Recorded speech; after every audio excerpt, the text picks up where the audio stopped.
the lunch break. Our next witness is Mr. Thompson. Good afternoon. Welcome back. Good afternoon. Thank you, Mr. Chair. Just before, just before we get to Mr. Thompson, we looked into that question you asked about whether there is a difference between the ODP and the PDP in terms of the amount of land zoned for urban development around Kerikeri-Waipapa. And this is quite highly relevant to Thompson. Short answer is no, apart from a small amount of, apart from some additional industrial around Waipapa. But if my colleague Emma Burns can bring up a slide, we can just show that to you now, and that might be helpful for the discussion you're about to have with Mr. Thompson. Hold that up, please. Ms. Burns, thank you. And if you could just start the slideshow. So this first image.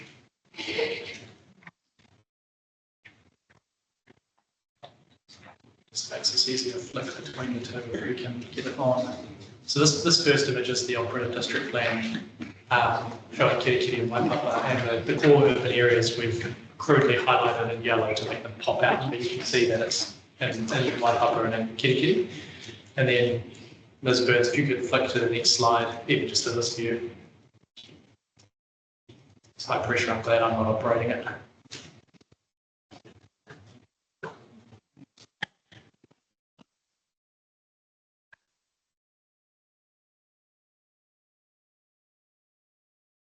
Yeah, if you can hear us, Ms. Burns, if you could go to the next slide, please.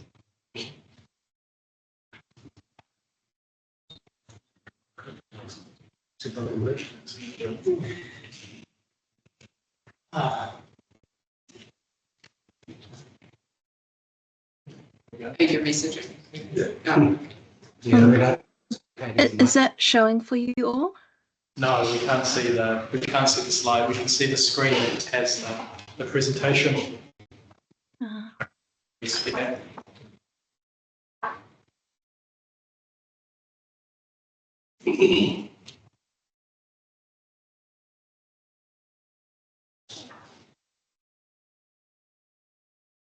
Next, now can you scroll to the next slide without.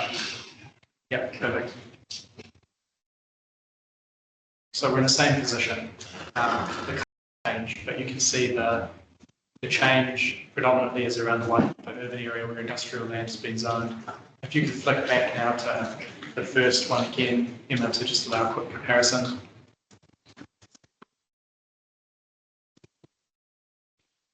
You see that. Could you make those two slides available? Yes, of course. We'll send them to you. We'll send them to my friend Mr. Fisher so the council has them. So that's the point I wanted to illustrate, that surely there's no significant change. And now, thank you for that. And Thompson. Thank you. Good afternoon, Commissioners. Mr. Chair, I've distributed a summary statement. You should hopefully have Yes, those. we have that here.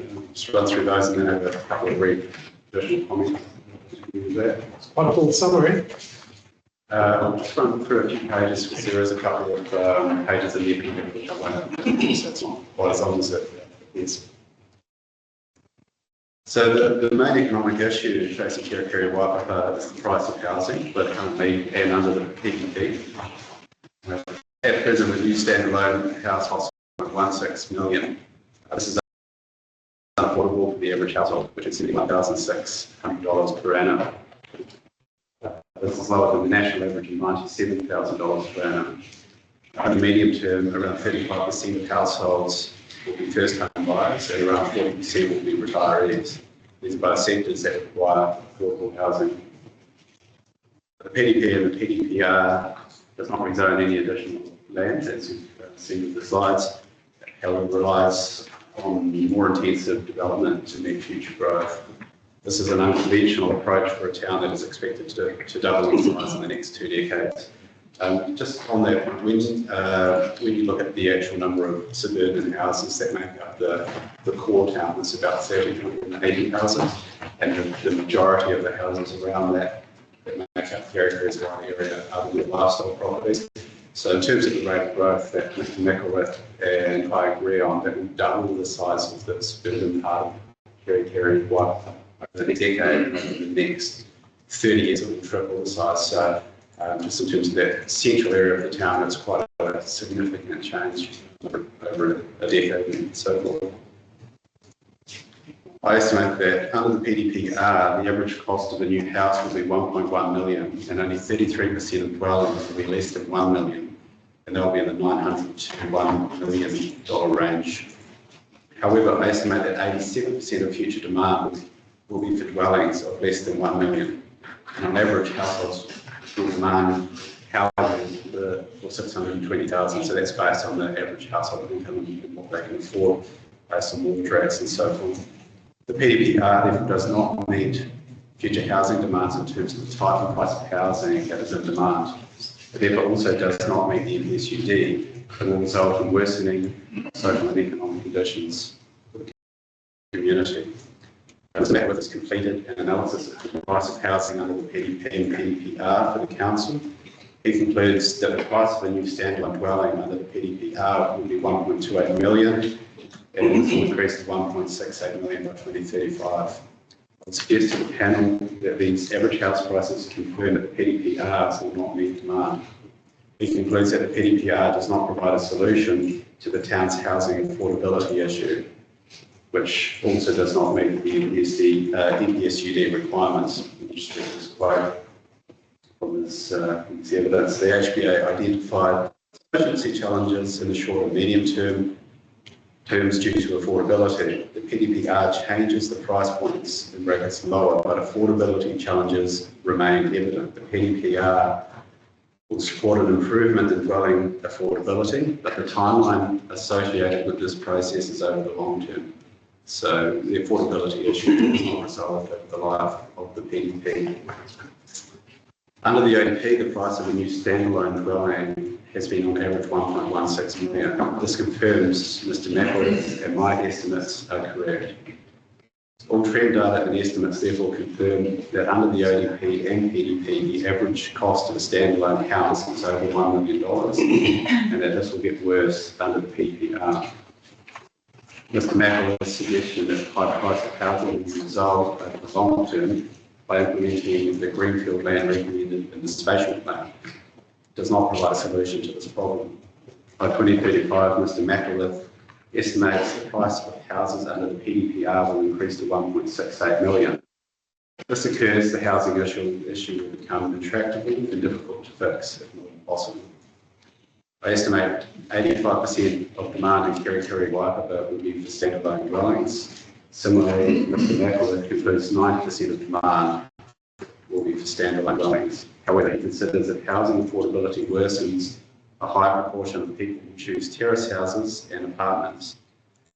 I note that in the comparable towns assessed in my evidence, which are Wanaka, Morrinsville, Master Cove and Mangawhai, the average size of new lots being developed is 550 square metres to 680 square metres, and 91% of new dwellings are standalone, confirming rural lifestyle towns are largely focused on a suburban rather than intensive urban scale of development. There is agreement, therefore, that the large majority of demand will be for standalone dwellings. It is therefore only possible to rely on terrace houses and apartments to meet a very small fraction of future demand. The KFO site is a large-scale, mixed-use master plan development. The land has a low value, as it is largely pastoral use. This means a new house would have a raw land price of less than $5,000, and this would be passed on to the end user. So, by comparison, if you take an existing house within the town and you've paid $1 million for it and you want to put 3 houses on it, your raw land price is $333,000. So that's the starting point before you even start building. So that's where the majority of the affordability difference comes from, the land price.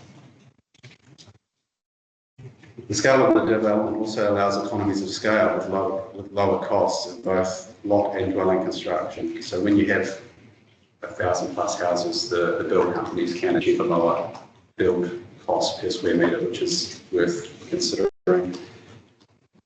I estimate standalone dwellings priced in this development for $670,000 will be achievable. However, dwellings would be in the $600,000 to $1.8 million range. As confirmation of my estimates, the following examples are for many large-scale developments in similar towns. So the panel will see in this figure some prices from comparable standalone developments, and they range from $835,000 to $930,000 in a relatively big sites with good sized houses on them. So that's what can be achieved in terms of the standard greenfield development. You would be able to find some cheaper ones if you went to other locations that weren't quite as upmarket, like Mount Five, for example, were quite expensive. But nevertheless, it shows greenfield can be achieved, can achieve those lower price points. I've asked Mr. McElrath if he has estimated the number of feasible dwellings across each price band for the PPR. Mr. McElrath has advised me that he has not undertaken this analysis. This is the key output from any housing market assessment. It's required to understand whether the supply of similar houses aligns with the price that is demanded. Mr. McElrath did undertake this analysis for the PDP in the HPA report. This is presented in the figure below. There is no practical difference between the PDP and PDPR for standalone dwellings, as they both have a minimum lot size of 300 square metres for the residential zones. So, from my perspective, it seems that the analysis of the HPA does give a good, if not a direct understanding of the price points that can be achieved under the PDPR, because the minimum lot sizes in the two versions of the plan stay at 300 square metres. I'm not able to understand the details as to why the prices could have changed beyond that, but to me the PDP figures estimated by Mr. McElrath are going to be similar, if not the same, as the PDPR. So just referring to this figure, future supply is shown in yellow and future demand is shown in pink or purple as it's printed. There is clearly a large shortage of standalone dwellings in the 300,000 to 900,000 price range. This is precisely the range that the KFO site is able to supply a large quantity of standalone dwellings to the market. As I understand, there are no other significant sites that can now be potentially rezoned in Kerikeri to provide standalone dwellings within these price ranges. So if I can refer the panel to figure 2, you can see the red dotted box around the lower price points with the yellow bars representing demand. So you can see that's quite high in the lower price points, and the pink or purple bars representing where supply can be provided based on the council's HPA. And you can see that's all to the right of the graph. So it's that lower end of the price range where the PDP and PDPR are not meeting demand. A second key economic issue is that Kerikeri-Waipapa has a long-run trend of growth being dominated by rural lifestyle properties. Under the ODP, 59% of all growth has been rural lifestyle, with greenfield representing 36% and infill representing only 4%. I would highlight to the panel here that infill has been possible under the ODP, with small lots of 300 metres squared being permitted and lots of less than 300 metres squared being discretionary. Despite that, the ODP supports smaller lots and more intensive housing. It has not occurred, confirming no or practically no demand exists. Where it has occurred, in terms of the developments discussed earlier today, the Kaingaora development and the Habitat for Humanity development, which is the one just down the road next to the BP, that's obviously done with public housing or social housing in mind. So it's built at a cost that wouldn't reflect its market value. I know, for example, that the terrace houses were sold packs as an internal transaction to those companies for $560,000 each, and you wouldn't be able to produce them for that amount. So they're not doing that to make a profit, and they rent them to the market at a lower rent, so they probably don't get a return that justifies the investment just on the cost. But of course, they're doing it for social and public reasons, so they're happy to do so. So I'd say that doesn't reflect what the market can achieve in terms of profitability and feasibility.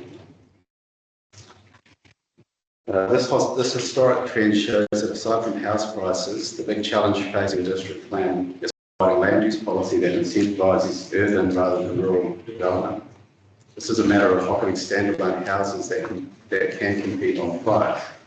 At present, a rural lifestyle property with a good house can be purchased for 1.0 to 1.5 million, which is the same price as a standalone dwelling under the PDPR of 1.26 million as estimated by the council.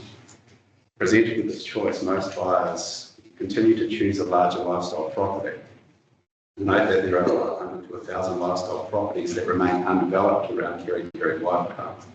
By contrast, KFO offers standalone dwellings that would be more attractive to many buyers given the lower price. As such, the fundamental trade-off is between the KFO side and continued rural lifestyle development. I don't see that infill is going to work.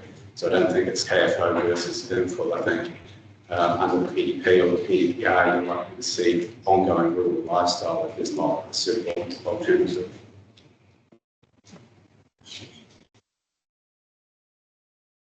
I do not see the PDPR materially changing the historical growth patterns, as it is fundamentally predicated on the hypothesis that people will accept terrace housing and apartments. However, all evidence indicates there is little to no demand for this type of housing. Another key issue is the rate of growth. The HBA adopts 3,260 dwellings over 30 years, which is 110 per annum. The Spatial Plan adopts a blue sky rate of growth of 4,690 per annum, which is over 30 years, which is 160 per annum.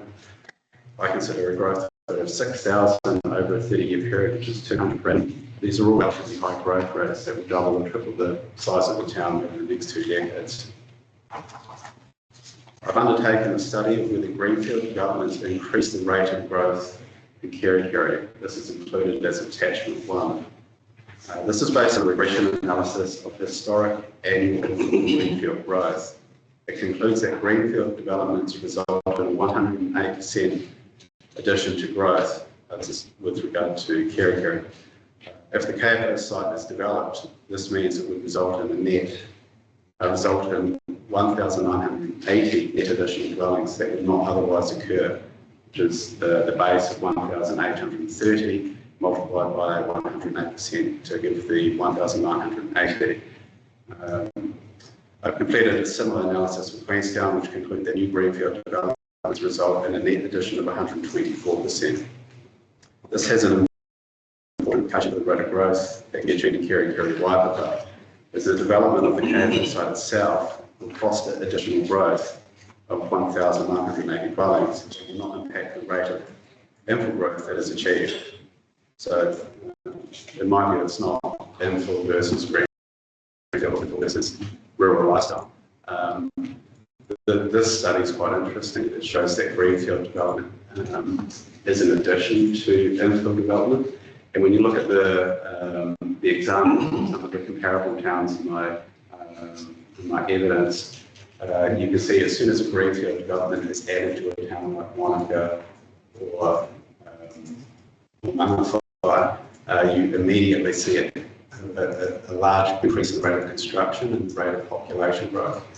And you don't see any drop off in the rate of infill. So you can have infill and greenfield at the same time, and they don't seem to compete. And this study is actually getting quite a high regression, high correlation with 89%, so it seems to be working quite accurately. So to me, it's not one or the other. You can have your cake and eat it too, in my view. The KFO site will enable a $1.4 billion development project. The economic impact on GP is estimated at $503 million, and this would support 1,740 jobs. Because the development is additive or a net addition, these economic benefits are also a net addition. In summary, I consider the KFO development has clear economic benefits. First, it is required to provide affordable standalone housing, provides a type and price of housing that is aligned with market demand. It supports high rate of population growth as sought by the Spatial Plan. Supports growth in economic activity and jobs, net 503 million in GDP and 1,740 jobs. Provides greater revenue to support new infrastructure investment. It provides a real alternative to ongoing rural lifestyle development, also provides greater revenue to support infrastructure investment. What I mean by that is the rural lifestyle properties obviously have on-site infrastructure, so if the DC policy or similar is implemented, there would be no revenue contributing to the public systems from rural lifestyle properties. They simply don't use that infrastructure, so charges would be justified. And lastly, it was a greenfield development that is the size and quality of our Kerikeri-Waipapa to compete nationally for households seeking to relocate to lifestyle locations. So just on that point, you may recall 59% of the growth in farming and northern region comes from people relocating from other parts of New Zealand. So it's very much like Queenstown. It actually exceeds Queenstown in terms of its attractiveness to new residents, and that's retirees and first home buyers predominantly as the key market. So that destination is important to the growth of Kerikeri-Waipapa. That's what's going to underpin its future growth. It's continuing to be able to attract those people coming in for those reasons. With regard to economic costs, the only material cost is the displacement of pastoral farming land, which is a negligible cost relative to benefits, 2.1 million cost to GDP. So that's my summary. I just have a couple of brief points. Cameron may recall that Mr. Mackworth had the view that there was substantial disagreement between his evidence and mine. I think on the fundamentals or on the situation, I think we have fairly much complete agreement. We both agree the price of the new standalone dwelling under the PDP will be 1.6 million, so that's quite a high price. We both agree that there will be strong demand. The town will double in the next decade and triple over the next 30 years. We both agree that a high proportion of growth is for houses under $1 million, so around 75–87% of demand for houses will be less than $1 million, so we agree on that. And we both agree that prices will continue to increase under the Spatial plan, which I think is quite an important economic consideration. So in terms of the way to respond to these issues, the solution to these issues, that's really where we differ. So Mr. Mackworth, his view is that infill housing, terrace housing, apartments, etc., is the way to provide additional housing for that growth. My concern with that is that obviously it doesn't provide lower price housing of the type that the market is seeking, because they're a bit about. And my view is that you have infill and greenfield in the Cape site for the reason that the Cape site offers that economies of scale and the multi-family standalone type housing.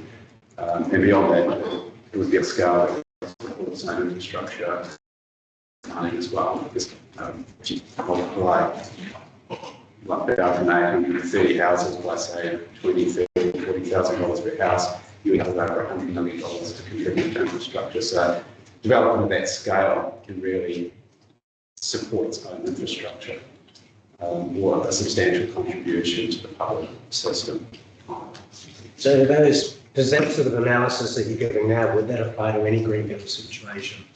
It's not unique to KFO land? Yes, it would apply to any greenfield development of that scale. Developer agreements for developments of this scale. I mean, that's a $1.4 billion development. If the determination is that it needs to contribute $50 or $100 million to wastewater and water and so forth, it's as a hypothetical, that would be within the budget of that development, would not slow down that development. That would be a normal contribution for a development that starts at $20,000, $30,000, $40,000 per house. And then you also get DCs for the commercial parts of this development, which are significant as well. So it's the scale that supports those step change infrastructure. I mean, $20 million for $25 million for upgrade to wastewater, and the same for freshwater is a big number. The current size of the town, but it's not a big number. We set us the development of this scale. And just one further, this relates to the traffic analysis. Mr. Philip Brown has asked me to contribute a few bits of background information to assist with modelling. He just asked that I clarify that because I understand there's been some questions on that information. So the first relates to the, I believe, what's referred to as the internalisation rate for the traffic volume. So what I've looked at there to assist Mr. Brown is the amount of commercial space that's planned to be included on site within the KFO development. So it's a large commercial development, around 45,000 square metres, and that equates to around 50% of the total demand generated by that population that would reside on the site. So 50% of the retail need, 50% of the office, 50% of the commercial service is all provided locally on site. And that's what I've assessed to assist Mr. Brown. He's used that as one of the factors of his model. And I understand that those sorts of considerations are commonplace with the traffic to account for some of those things that are occurring on the ground that may not be otherwise accounted for. And one further area that Mr. Brown had asked for some information on was the percentage of retiree households that would likely take up residences within this development. Obviously, 40 to 45% of households within this development would be retirees, and that would be people that are living in their own property, as well as people that are living in a retirement village or retirement, which will be likely 1 or 2, maybe 3 across the development if it's approved. Those are the few things that I've assisted Mr. Brown with, and that's all I wanted to run through with regard to my summary. Okay, thank you very much. Just one question. Thank you, Mr. Thompson. That's just to clarify the top of the second to last page of your summary. You say, I note there are 500 to 1,000 lifestyle properties that remain undeveloped.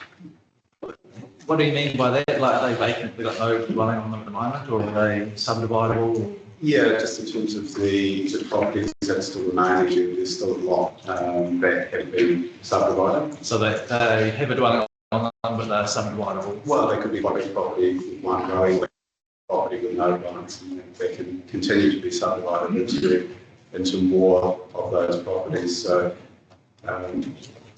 yeah, at the moment, as I mentioned, 59% of all properties in Kerikeri-Waipapa are these large lot properties, 3,000, 4,000 square metre sections. Quite a nice size if you want to manage a lifestyle property, not so good for using land efficiently. So there's a bit of a trade-off there. Typically, in a rural town, so as a sort of a mix.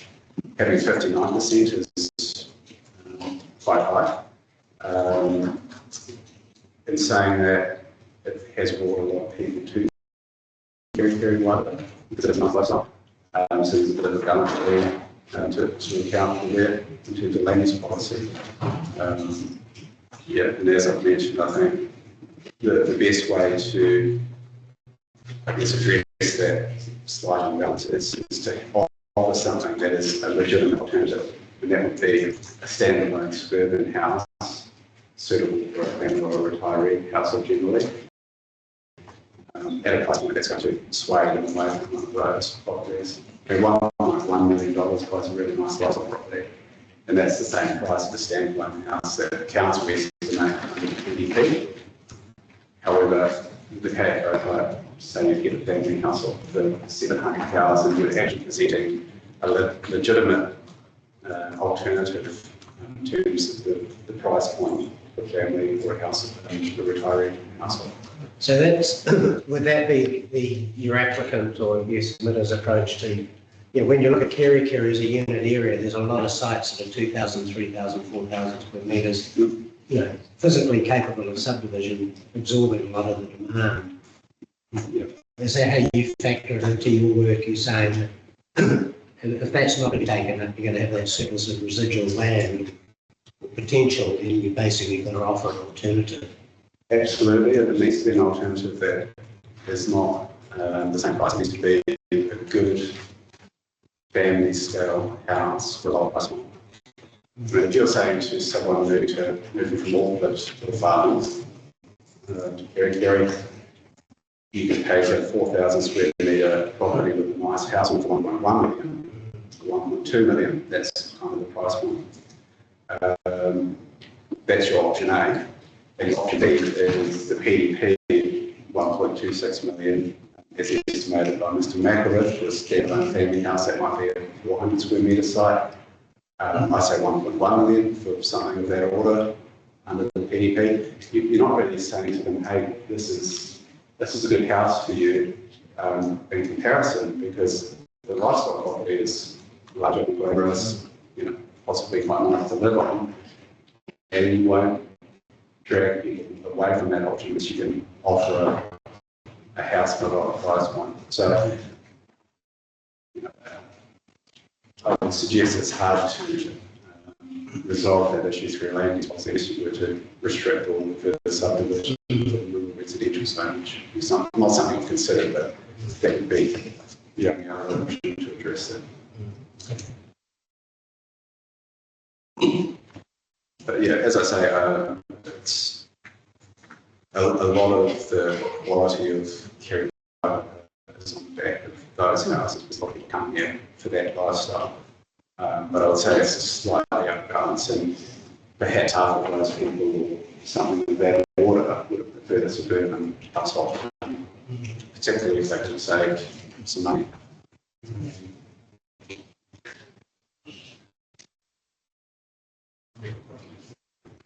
So it's my turn. I've got maybe 3 or 4 questions, Sean. The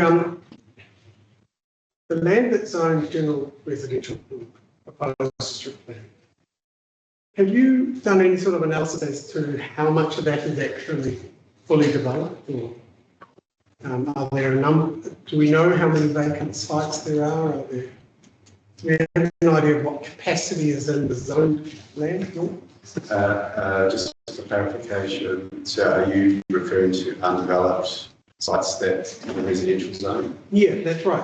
That has a residential zoning and is either partially developed or undeveloped, or has capacity in it within the general residential zone provision. And are you referring, just sorry for further clarification, to sort of larger sites, say half a hectare or a hectare or something? Yeah, that's right. Yeah, I would assume that they would be larger. Yeah, absolutely. I've looked into that. So just for clarification, I've looked at the existing dwellings that are on a quarter acre with a standalone house and looked at redevelopment. So that's one aspect to it. And then you have what's left over, which are some larger properties that are typically used for horticulture. A lot of the South Kerikeri, for example, that are kiwi fruit, citrus. In terms of the capacity, if they were developed, I estimate total capacity in the order of 800. And in terms of what would likely be provided to the market over a 10-year period, it does raise a couple of interesting questions. A large proportion of those are in high-end horticulture. Kiwi fruit and citrus has a massive investment, and I'm sorry, these are residential zone properties. Yes. That's for orchards. Correct. Yes. In my evidence, there are various maps and tables if you want to go through and get a bit more technical information on that, showing the size of the lots and the use and the value. So of the 800, I would say about 400 would be able to be developed over the next 10 or 15 years. That's just a 50% ratio. Those properties have been zoned residential for a while, and they haven't been developed. And the likely explanation is, as I mentioned, the existing horticultural activity. And if you take kiwi fruit farming, that, for example, has a value of, say, $500,000 per hectare when you account for the capital invested in the properties. So if you went and spoke to the kiwi fruit farmer who's got a $5 million farm across, say, 10 hectares, it's a large kiwi fruit business that's making money doing that, and it's done that for many years, and said, I'd like to buy this property and do a residential development, you probably wouldn't have much of a conversation most of the time with that person, because firstly, they're making money, and secondly, it's a lifestyle, and they may not be looking to sell the land, and so forth, might be planning to be passed down to the kids and so forth. So many of these properties, I suspect, have not been developed because of that horticultural use. And you do actually have instances where horticultural uses, like vineyards is a classic example, where they are so valuable that they have a market value that exceeds the value to a developer. In which case the developer wouldn't be able to pay enough to purchase that land. Okay. So I think that 50% is possibly at the higher end, but yeah, about 100, and I think the council's actually accept that and gets a similar number. So I'm sort of trying to reconcile the difference of the numbers between your evidence and the Macquarie's evidence. I think he relies on the HBA. I don't think you both disagree with the robustness of the methodology of the HBA. I can speak with you on that point. The main area which I disagree is the HBA does project increasing house prices at a rate which exceeds the huge cost of construction. So over time, the market goes from 10 to 20 to 30 to 40%. So I'm not, I don't think taking that bullish approach to future capacity is prudent. I will take today's numbers and stick with those, just because if you get it wrong, then there's no capacity. So I think his evidence says there's enough capacity for the short and medium term, but acknowledge that there's short or long term. That's you're using different growth projections on those things to get a different answer? That's not quite my understanding of his conclusions.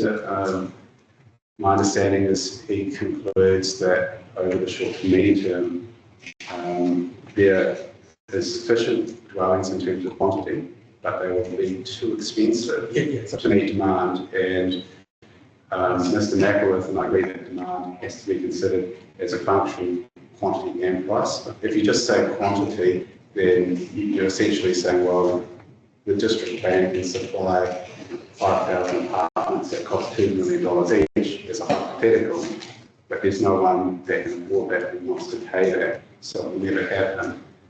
And when you look, for example, at this figure 2 that I've put in my summary statement, you can see the HBA. This is the main conclusion from the HBA, and you can see Mr. Mackworth identifies that the demand in yellow far exceeds where the capacity is in terms of purple. So yes, quantitatively, you could say, look, we can build 5,000 houses, but in terms of price, if they're all 1.26 million on average, then it's not going to be able to be built because no one will be there to pay the price for it. Okay. In terms of infrastructure, I note your evidence that you're saying that because you build so many greenfield houses, that will collectively fund the infrastructure. Yeah, from an economics point of view, so does that mean there is a relationship between infrastructure costs and affordability? when it comes to greenfield development? Obviously, those costs have to be shared amongst the number of lots that you would create.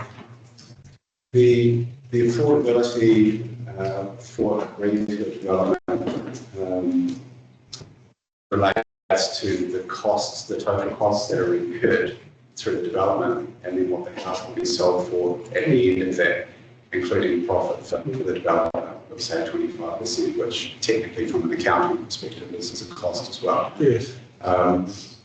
So if the land costs $5,000 per house, which it does for the cave coastline, and then you pay say infrastructure of let's say $50,000 per property, which is, you know, if you think about the development contributions that you're used to seeing in different places that are, you know, 40, 70, 80,000, that kind of thing. Say 50 is probably realistic for a town like this at the upper end. You're at 55,000. Then you obviously do the civil works on the site and some roads and so forth. That takes you up to say another 50,000 per site. So you can quite easily cover a lot of those costs and still produce a section for say 200,000 at the other end, and you pay a few other bits and pieces, and then you can put a house on it for the build rates and so forth. So you're producing a house as a sequence of costs, then you earn your profit, and then you can sell to the market and make profit as a developer. Of course, if they can sell it for a slightly higher price, then they will. But if there's competition in the market, then the price will come down to cost plus profit. So come back to the fundamental cost of producing that house, which is the economic way of understanding that issue. But yeah, in terms of infrastructure, if it was 25,000 or 50,000 per house, that's a normal rate. You'd still get houses to the market at 700,000, 800,000 within this development. By comparison, if you look at an infill location, your starting point, as I explained with an example earlier, would be say 333,000 per section. If you take $1 million section and cut it into three, demolish a house, 333,000 before you've run your builder, run your planner, run your architect. So that's the main difference. It's that $300,000, and that's where you get 700,000 or 800,000 in a greenfield site versus infill of say 1.1, 1.2. So infill development will have a higher land cost generally, possibly a lower infrastructure cost because a lot of it there. If the infrastructure is there, it will be potentially lower because you don't have to build it if you're using existing capacity. You may still be required to contribute to its value, which is very reasonable. My understanding is there's no analysis on the existing infrastructure capacity for infill in Kerikeri-Waipapa. There's none of Waipapa. Yeah, my expectation is like many places there'll be constraints here and there. Sure. I'm just trying to get an idea of infill versus greenfield, where the costs are. So land costs are higher. Infrastructure costs could or expected to be lower because there is at least pipes there, but capacity is an issue. If there's unutilised capacity in the infill Plant extension. infrastructure costs for the different growth options. If there's existing capacity in Kerikeri and it's not fully utilised, then each additional house is chipping into something that's already built, and therefore you get that efficiency. It could be cheaper, it may not, it just depends where the numbers come out, but generally I would say that has a good chance of being quite cost effective. If you run into a capacity issue and there's insufficient water supply, etc., or stormwater, and you have to upgrade that infrastructure in the existing infill locations, you'll be in the order of 250 to 300% the price of a new greenfield infrastructure cost, because you're digging up the road, you're dodging pipes, you're shutting down traffic. Much harder to do. So I would expect, given the rate of growth in Kerikeri, going from 1,300 about 1,300 houses at the moment to say 4,000 or 5,000 houses. If you double, triple, quadruple the number of houses in the existing area, you will quickly run into some kind of infrastructure and digging up the roads, etc., is going to be very inefficient or costly. And at that point, greenfield will really do very well in terms of the cost. So that's how I'll work through those issues. But there's another step to the equation. As I mentioned briefly earlier, greenfield developments, when they come into rural towns like Kerikeri, Waipapa, Wanaka, it's all additional growth. It's actually additional plus some. So infill still tracks it the same way. That's statistically evident in the analysis. So you can have your cake and eat it too. You can have the infill and it pays its way, and you can have the greenfield and it pays its way. So it's not one or the other. I know that's sort of how councils have thought about growth, but Okay, so I'll just switch on to the other scenario, the greenfield scenario. Lower, you've got to provide all your new infrastructure. And I'm just wondering, I mean, in this example, we've had a lot of evidence about what infrastructure is needed. So I was wondering, I just sort of mention a couple of these things and confirm with you that you've factored those out. sure. So there'll be new roads that will have to be built to a standard. Yeah. There'll be, depending on whether you're using access, golf course access, or not, it's going to be one's going to cross the floodway, and I think if the floodway is 120 metres, I don't know how long a bridge would be, but that's the span of the floodway. And then there'd be another one to cross just top near Waipapa Road, so at least two. Yep. And the associated flood protection. And but yes, it's particularly. And then the State Highway 10 roundabout. They seem to be like the bigger picture infrastructure requirements to support the greenfield option. And you factored all of those costs in? Absolutely. So the development includes about 1,800 and so there's about 830 dwellings and about 45,000 square metres of commercial space. And all of that could either pay a development contribution, or developers could just do the infrastructure and pay lesser of a development contribution. That's all part of the council discussion. In terms of the amount of money that's available through the development process to the developer to fund those costs, let's say there's 2,000 dwellings if you see some dwellings substituted for the commercial space. And then let's say the developer allocated $100,000 for each one of those dwellings to pay for civil works in terms of the flood, the roading, laying pipes and so forth. And also to contribute to the public costs, so any upgrades to infrastructure that should create a need for any pipes going between the site to the public infrastructure that may need to be laid. The developer would have a year of $200 million at $100,000 per lot to cover those costs. And you may recall the council's estimates of these costs. You know, that's a fairly large amount of money relative to the council's estimates of those costs. So it gives you a ballpark for the You're using 1,600 dwellings. Well, there's roughly 1,830 dwellings within this development. So if we just round it up to 2,000, just as a proxy for commercial space, and you said $100,000 per site was allocated for infrastructure in general, including civil, on-site civils, and also contributions to public networks, i.e. DCs, paid one way or another. That would generally be sufficient. That would generate, say, $200 million. If it was $150,000 per site, that would be $300 million. The development will produce actually value for, say, $280,000 within this cost. Given the land prices to site. So where you get to when you deal with this volume of dwellings and so forth, there's a very large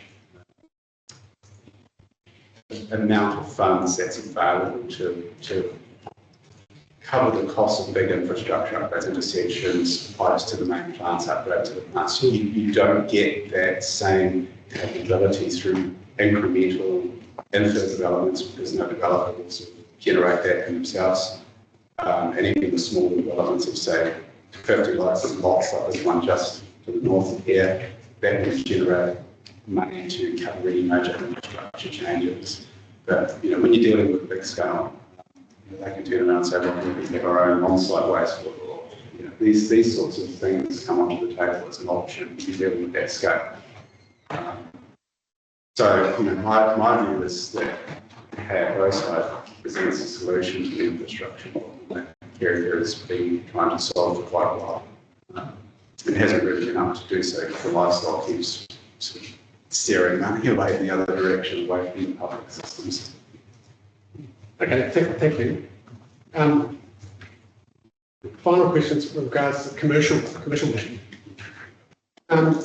Given that sort of Waipapa sort of provides for the large format retail development, not just for Kerikeri, but for a wider area. And Kerikeri sort of provides that traditional small town centre type retail, along with supermarkets and the like. What do you see as the main type of business development that would occur in the proposed commercial area that would be inside Roundabout? So I do provide a breakdown of maintenance, but generally it's a small retail centre, so medium scale retail centre, which would have supermarket and a range of convenience and commercial service offerings. And then there may be some additional medium and large format stores. And would be the standard range of other services and employment opportunities such as office, medical, etc. There may be some mixed use that tends towards the industrial end of the spectrum, but my understanding is that it's a question mark at the moment in terms of how the centre would fit together. But it would be a mix of retail, predominantly convenience with supermarkets at the upper end of that sort of retail, and a few extra things along the lines of what you said might have already that service the Waipapa farm area, because that's the most efficient location to put things that service the one area because it's so accessible to the wider district. Is that the right sufficient clarification? I'm not sure if that's helping. No, thank you. I wasn't quite sure whereabouts it was in your evidence, so please clarifying that. And I think you provide some analysis that it won't draw some of the existing retail away. You won't be robbing Peter to pay Paul by establishing those activities there. No, I don't think so. As I pointed out earlier with regard to Mr. Philip Brown's evidence, this is about 50% of what the population could support in total in terms of what's provided on site for this amount of land in the GFA that's estimated. And it's mostly convenience and day-to-day. Or large proportion is convenience and day-to-day. In terms of how you generally see towns like Kerikeri and Waipapa establishing as they grow, the old town centre evolves into a lifestyle centre, and the bigger box tends to jump out of town when it gets a better opportunity. So what I would expect is your pack stage, your warehouses, your Bunnings and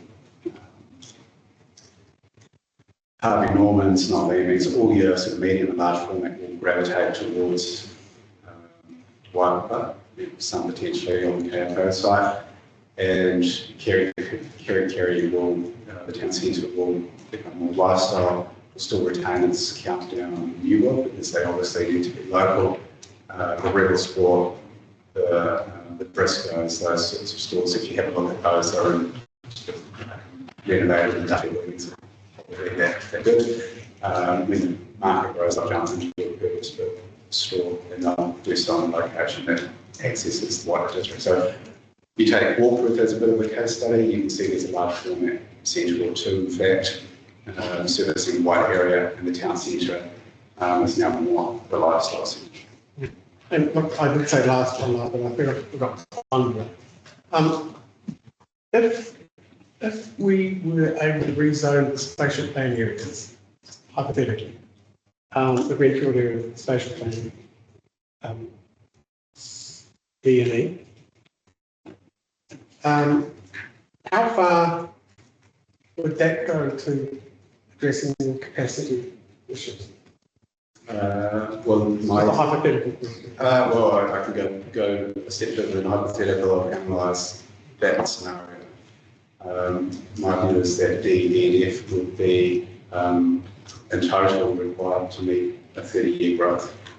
And you know, I understand it's not on the table as an option now. Well, not yet, possibly. Right. Yeah. And they'll have a bit more competition in the market. It's a good thing. One consideration that is of options D and E, particularly the one that's south of Kerikeri, is predominantly higher value horticulture land. So that flows through into higher housing, which I estimate my dividends put an extra $50,000 into the cost of housing as a consequence. And also,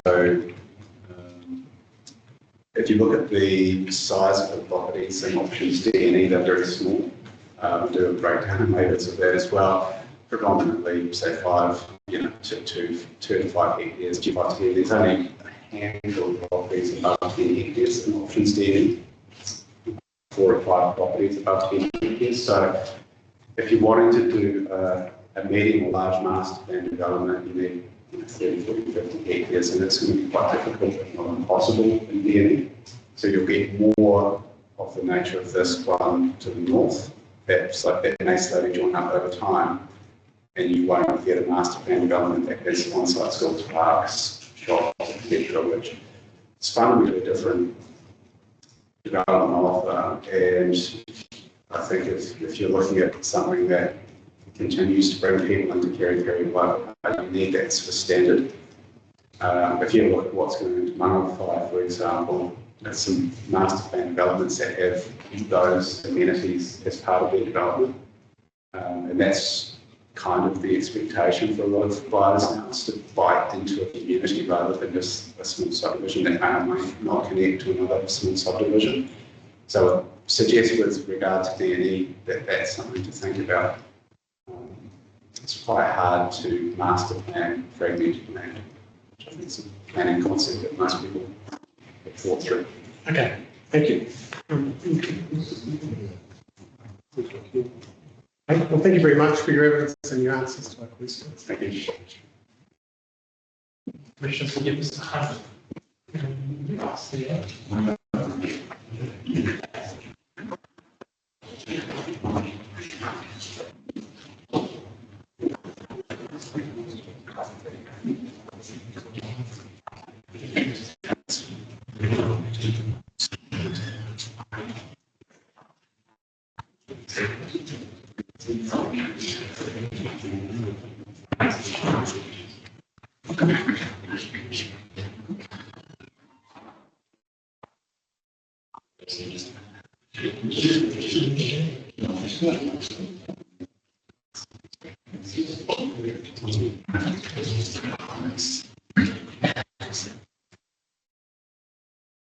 Good afternoon, Mr. Hunt. Good afternoon, Commissioners. How are you? I'll just start off, just create a brief summary, which sort of summarises my key points of difference, my rebuttal, and I guess the main issues that have been raised in the highly productive and productive capacity in soil areas. So my evidence addresses the productive capacity of Kiwi Fresh site and whether it should be retained for primary production under clause 3.6 of the MPS HPL. The site was once a dairy farm, but that operation is long ceased. The dairy infrastructure is derelict, effluent consents have lapsed, and reinstatement would require major capital expenditure. Given the soils, drainage, and flood constraints, a return to dairy farming would not be economically viable. The land's realistic use is pastoral grazing for livestock or dry stock. Also worth considering is the recently revoked National Environmental Standard, which restrict the conversion, intensification of land into dairy farming.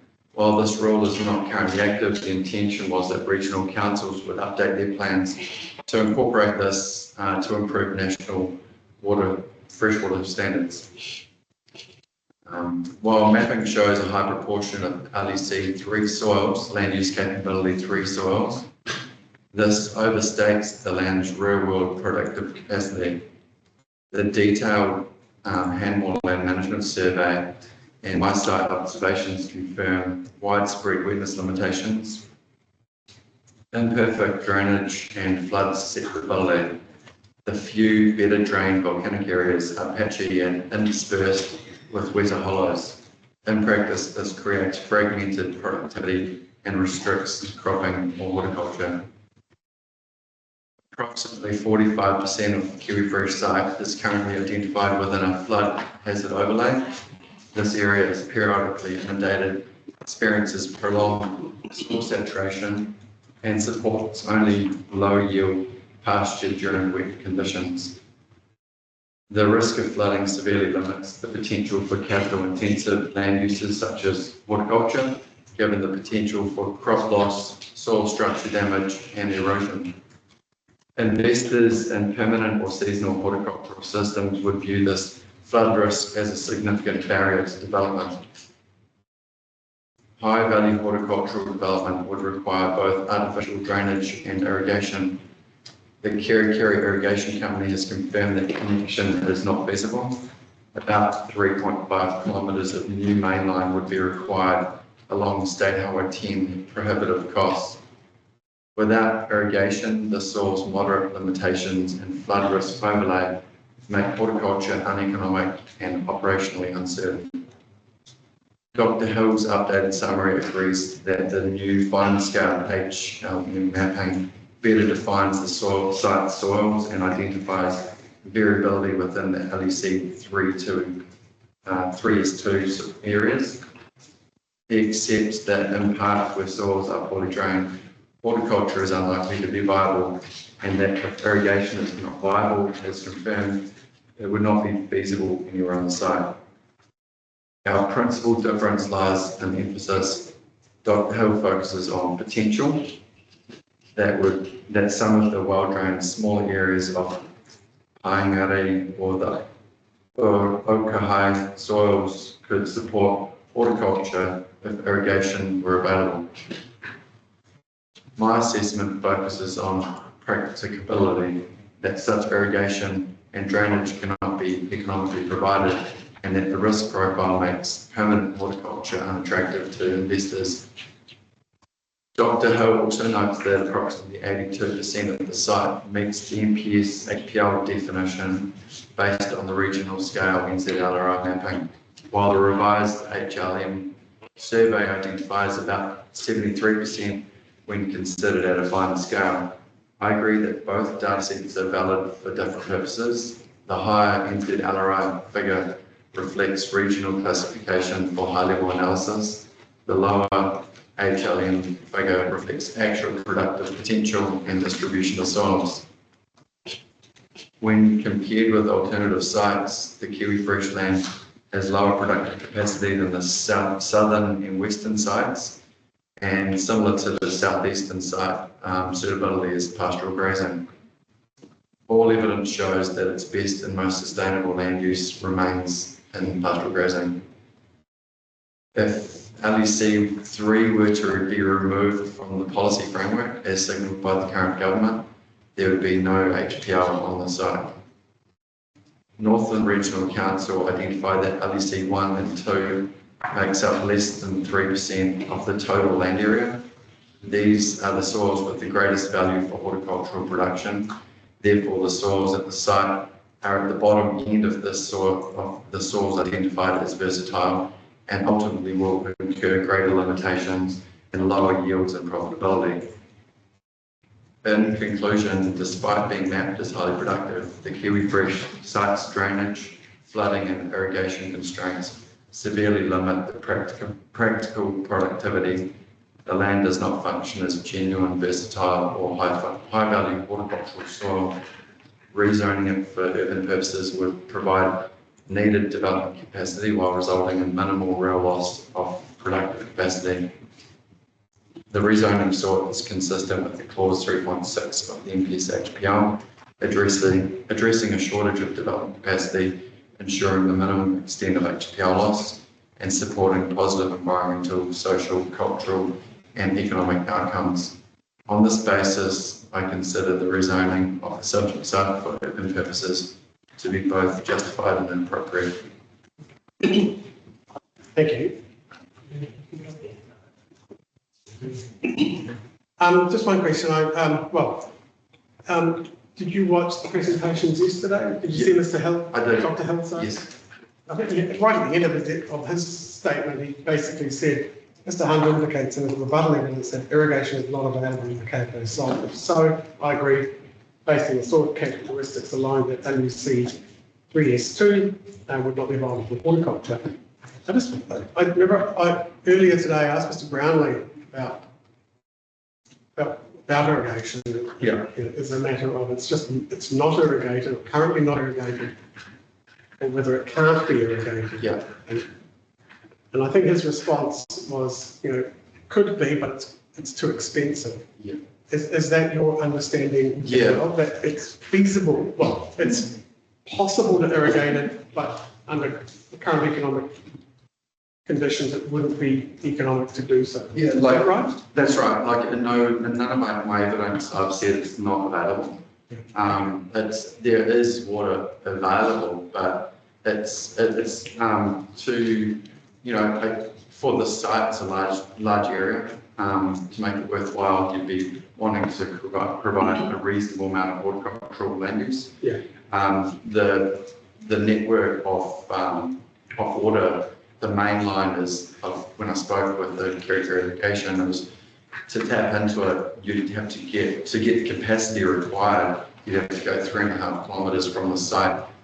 And the cost to do that along the roads with all the services and infrastructure is such a costly exercise.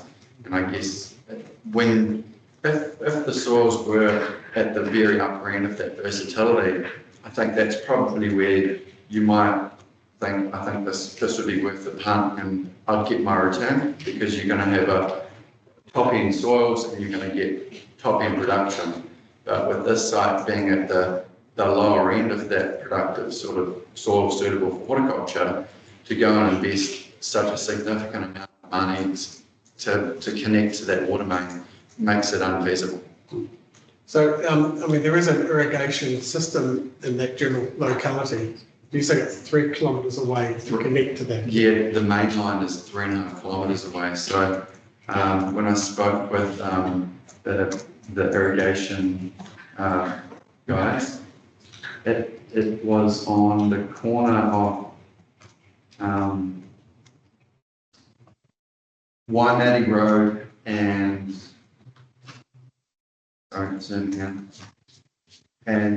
Valencia Lane. So yeah, so then I proceeded to map that distance by following the roading network as services would do. Can you point me to that in your evidence? Is that in your primary or your? Yeah, that is in my rebuttal. 21.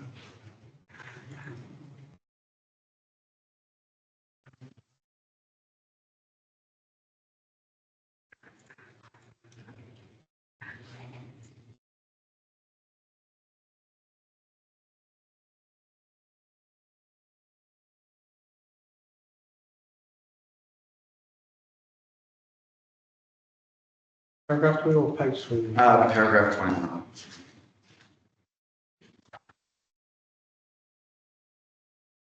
Do you want me to read it? Oh, no, see, I thought you might have had the map there, that's all. Oh, sorry, no, I didn't include the map. I've got it on my screen. It's okay. You've given me that core point, so I can have a look at that at a later time. Great. Yeah, yeah. So I just mapped in Google Earth, and just I guess traversed what that distance would be. But yeah, it is some distance. Okay. Thank you. I don't have any further questions. All right. Thanks So very much. thanks very much for your evidence and answers to my questions. So, we'll move now to Mr. Kuta, who is one of our online guests. Good afternoon, Mr. Kuta. Can you hear us? Yeah, I can hear you fine. Can you hear me okay? Yes, we can hear you. Thank you. Excellent. The floor is yours, Mr. Kuta. If you have a brief summary you'd like to present, and then answer any questions from the panel. Great. So just for the benefit of those who haven't read my introduction, I'll just give a brief introduction. Kia ora koutou, ko lari kuta, toku ingoa. I'm a chartered international civil engineer, civil environmental engineer under the Washington Accord, based here in Otatai, Christchurch. In addition to my professional civil and environmental qualifications, I hold a Master's of Applied Science in river management, river environment management, and numerical modeling in hydrology and hydraulics, subject which I'm also published for in the American Journal of Hydraulics. I've been practicing this field for the last 3 decades, early stages of that internationally, including my mother country of Canada, and the latter part of my career has been spent here working in the rivers of Aotearoa, New Zealand. I arrived in New Zealand as an employee for the Marlborough District Council, where I spent 5.5 years working with the rivers on the top of the South Island as their rivers and stormwater investigations and design engineer. Until I was headhunted by the Hawke's Bay Regional Council and to join their team as their principal design engineer. And after a few years of doing some interesting work in the Hawke's Bay, I decided to go back into the familiar world of consulting, which I've been doing now for the last 9 years, with a number of district, unitary, regional councils, as well as other national organizations like New Zealand Transport Agency, port companies, as well as private industry. So also I sat on the board with Engineering New Zealand's Rivers Group for 10 years, finishing up there as the vice chair. So hopefully from that introduction, you get an appreciation for the fact that how I appreciate the importance of flood hazard and the appropriate management of it. So with that, flood hazard, there's a couple of things I want to qualify. First is the difference between flood hazard and flood mapping. So when we or I should say flood extent mapping, what we've seen in a lot of evidence has been flood extent mapping, and so we see where the water spills, but you can appreciate that water that is flowing at 2 meters deep and at 2 meters per second is quite a different hazard compared to water that is flowing 100 mils deep and 0.2 meters per second. So it's important to understand there is variability in flood extent mapping. The second thing is the importance of the floodway that passes through this the KFO property. It has passed through there. It will continue to pass through there, regardless of what decisions come out of this. It's an important part of the greater Kerikeri River management of floodwaters when events are on. So it will continue to do that.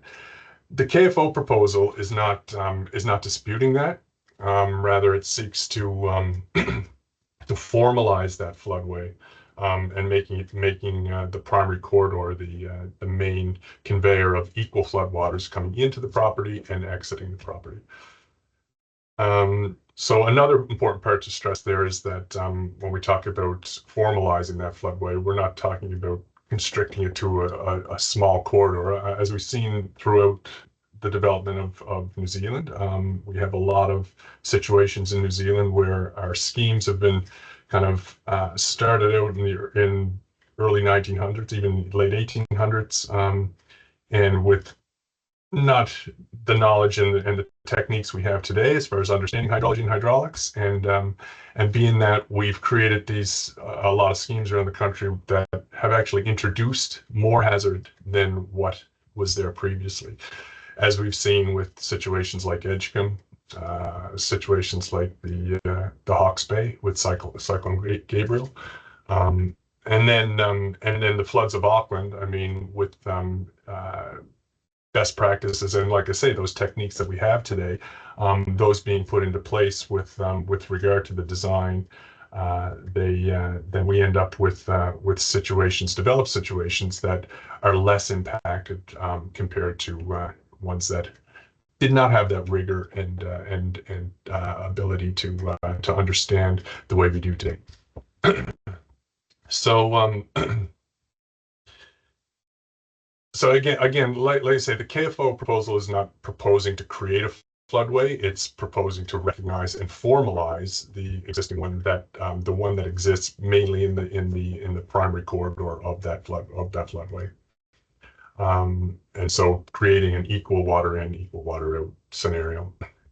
The issue of there's been some concern around the issue of connectivity. I noticed I've heard it in a number of discussions both yesterday and today.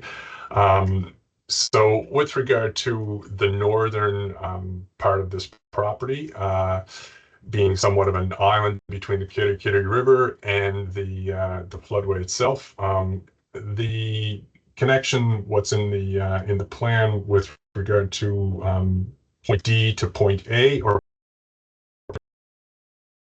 those in a bit, but that connectivity, we know that State Highway 10 goes underwater and is overwhelmed during big events. When the Kerikeri River can't take those flows, it backs up and then spills over. The State Highway 10, of course, acting somewhat as a dam, and then eventually being overwhelmed and spilling over that, and then flowing down through the KFO land. So what that connectivity would offer, it would offer egress, both access and egress during those times of large floods, as well as connectivity between Kerikeri and Waipapa during large floods when State Highway 10 is not available. Another concern that was raised was regarding the additional land that may be required for within the development for change in land use, going from greenfield to developed land. So that I just want to make it clear that what was done in the proof of concept was to deal with the flood waters that are coming across the property, the management of that floodway. As far as development goes, this is no different than any other development where at the subdivision consent stage that a proper stormwater management plan would need to be put forward that shows how not only treatment of that stormwater is managed, but also the attenuation factor to ensure that the discharge, the point of discharge, and downstream of that point of discharge does not change in terms of its flood hazard. And so with that, I mean, there's lots of ways that can be done. I mean, common practice throughout that's used today is including attenuation basins that are incorporated into open spaces, and those can become parks or whatnot. Sometimes playground equipment is put in those, but there's also other engineering methods that are becoming popular as well, like rain storage pods that are being incorporated into foundations, those type of things. So there's engineering ways to deal with that.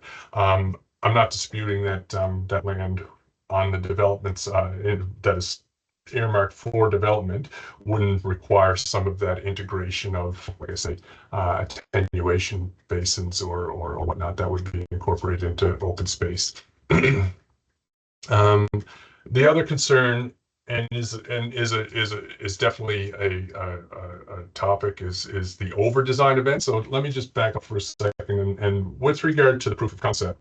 The proof of concept was done based on the NRC modeling that was done to date back at that time. And so the NRC modeling that was done to date, of course, was catchment wide. The proof of concept modeling that was done by E2 took extracted hydrology out of that and then refined the resolution in around the KFO property to attain better results and more refined results around that. So that's the hydrology that was used at the time for that proof of concept. As far as over design goes, I agree 100% that, I mean, today and in the past, we've tend to look at river works from a 1% AEP factor of safety that is higher in some situations, depending on what is on the other side of those protection works. In the case of Christchurch, we've got a secondary stop bank system on the Waimakariri, and then other schemes around the country have various levels of flood protection as well. And so with that residual flooding would need to be managed within the floodway, but to take that into practical terms and to look at that, and you can see it in my rebuttal evidence on point 23, the graphics there. That is a very broad approach to flood frequency analysis, but you could say that, well, if we took 1,000-year return period, you could see an additional 200 cubics coming down through the floodway. Again, going back to the point that the floodway is not, I mean, 120 meter wide floodway, it's a significant width of a floodway here. And so with that, the velocities that are in this floodway when it is active are largely dependent on the bed grade of the floodway. And so when you go from, say, a 100-year return period to a 500-year return period, those velocities will increase, but not increase significantly. So like I say, that those velocities are dependent on. So just back calculating that out, I mean, you could say that if you, with that evidence that I provided there, you could say 1,000-year return period could add an additional meter to the depth of water. And then in some recent evidence from Mr. DeBoer with the 2025 modeling, that 2025 modeling showed the 10% or the 10-year return period, the 100-year return period, the 100-year return period plus climate change, as well as 2 times the 100-year return period. Now, when we say the 2 times the 100-year return period, that's 2 times the hydrology. That's not equate to, like, 2 times the 100 years, not a 200-year. A 2 times 100-year hydrology would equate to something in the order of greater than 1,000-year return period. So what I'm getting at with that is I georeferenced that material onto the topography and the latest topography, and basically when you look at the 100-year plus climate change, and then the extent, because you can look at the where that kind of crosses with the topography, the difference in elevation between those two is roughly a meter. So what I'm getting at is that the crude example that I gave in point 23 is it's going to be plus and minus of that, but that is a deduction of what we'd be dealing with. And so saying that if there was an additional meter, what is being proposed here is to work with the existing floodway, the existing primary corridor of this floodway, which has significant indentation or incision into the land for the most part, and so further excavation of that, and I'm not talking 2 meters deep. I'm talking for just rather than it coming out of the main the invert, if you will, of that corridor and coming up, you just basically flatten out that grade. And so with that, that extra meter could be incorporated into that. So that with regard to the over design, that's my take on that. But with that, like I say, there would need to be a decision as far as what level of protection this floodway would need to deal with. Of course, most definitely the 1% AEP, the 100 year, but could it be designed to take more than that?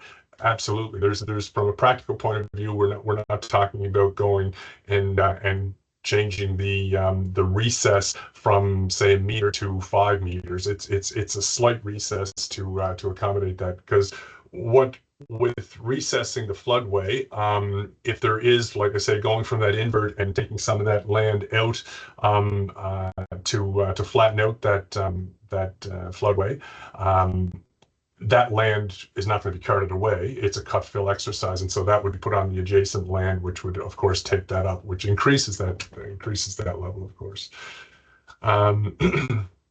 So also in my evidence, I kind of reiterated some items that were presented in the E2 report, which were things like working with NZTA, minor water takes. I mean, this is an ephemeral floodway that's through the KFO land. There's nothing that says you couldn't take a small water take off an upper part of the near the bridge, near the State Highway 10 bridge, and introduce water into the floodway to make it non-ephemeral or make it a continuous flow, and that would be controlled, of course.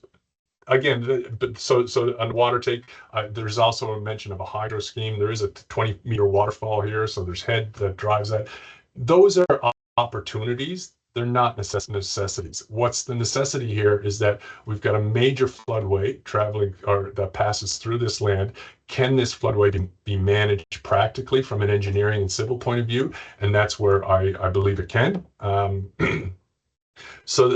there are other opportunities with regard to. I know Ms. Andrews mentioned about compensatory or wetland options within the area. There's if the floodway is recessed, there's nothing to say that there could be topography that is created that would propagate or promote the propagation of wetland species. Those are opportunities with the development of that. Again, that would be at the design stage, not at this stage. So I guess in summary, the KFO submission recognizes the floodway across the KFO property and seeks to formalize that with an appreciation of its function, that greater function in the Kerikeri flood management behavior. The KFO submission seeks to make use of land within that natural depression. Okay, so we're not creating a floodway here. We're talking about optimizing an existing one. That's an important point to make. And by doing that, like I said, if there was recess of that, and that land is put onto the adjacent land, it's a matter of removing nuisance flooding from those lands and having that flood water, when it is active, traveling in that primary corridor and in that floodway. The KFO submission also recognizes that land that's noted in the development area, as I mentioned before, with stormwater management, that additional land may be required, but that is part of a subdivision consent and a proper stormwater management plan that goes with that subdivision.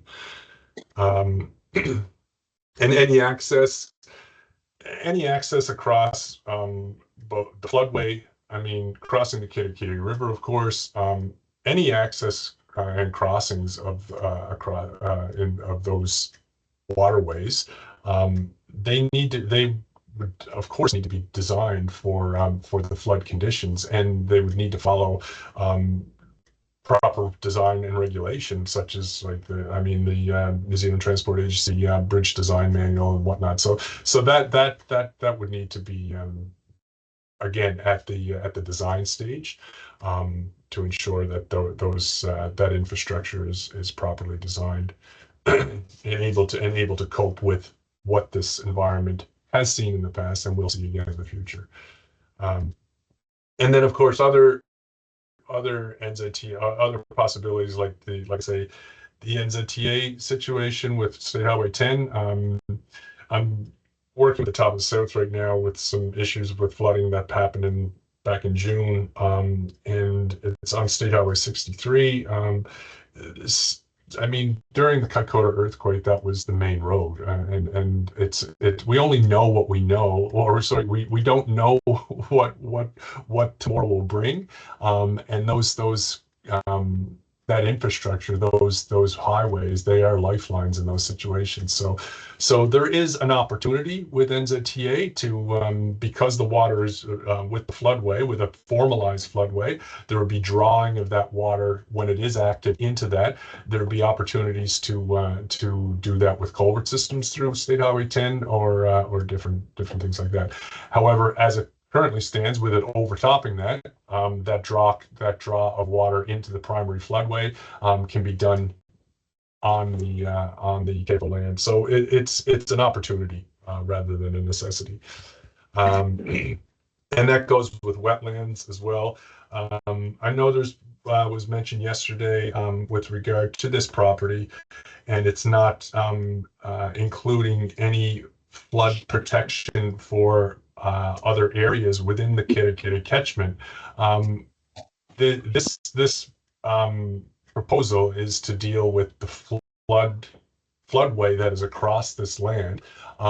There are natural aspects of this property.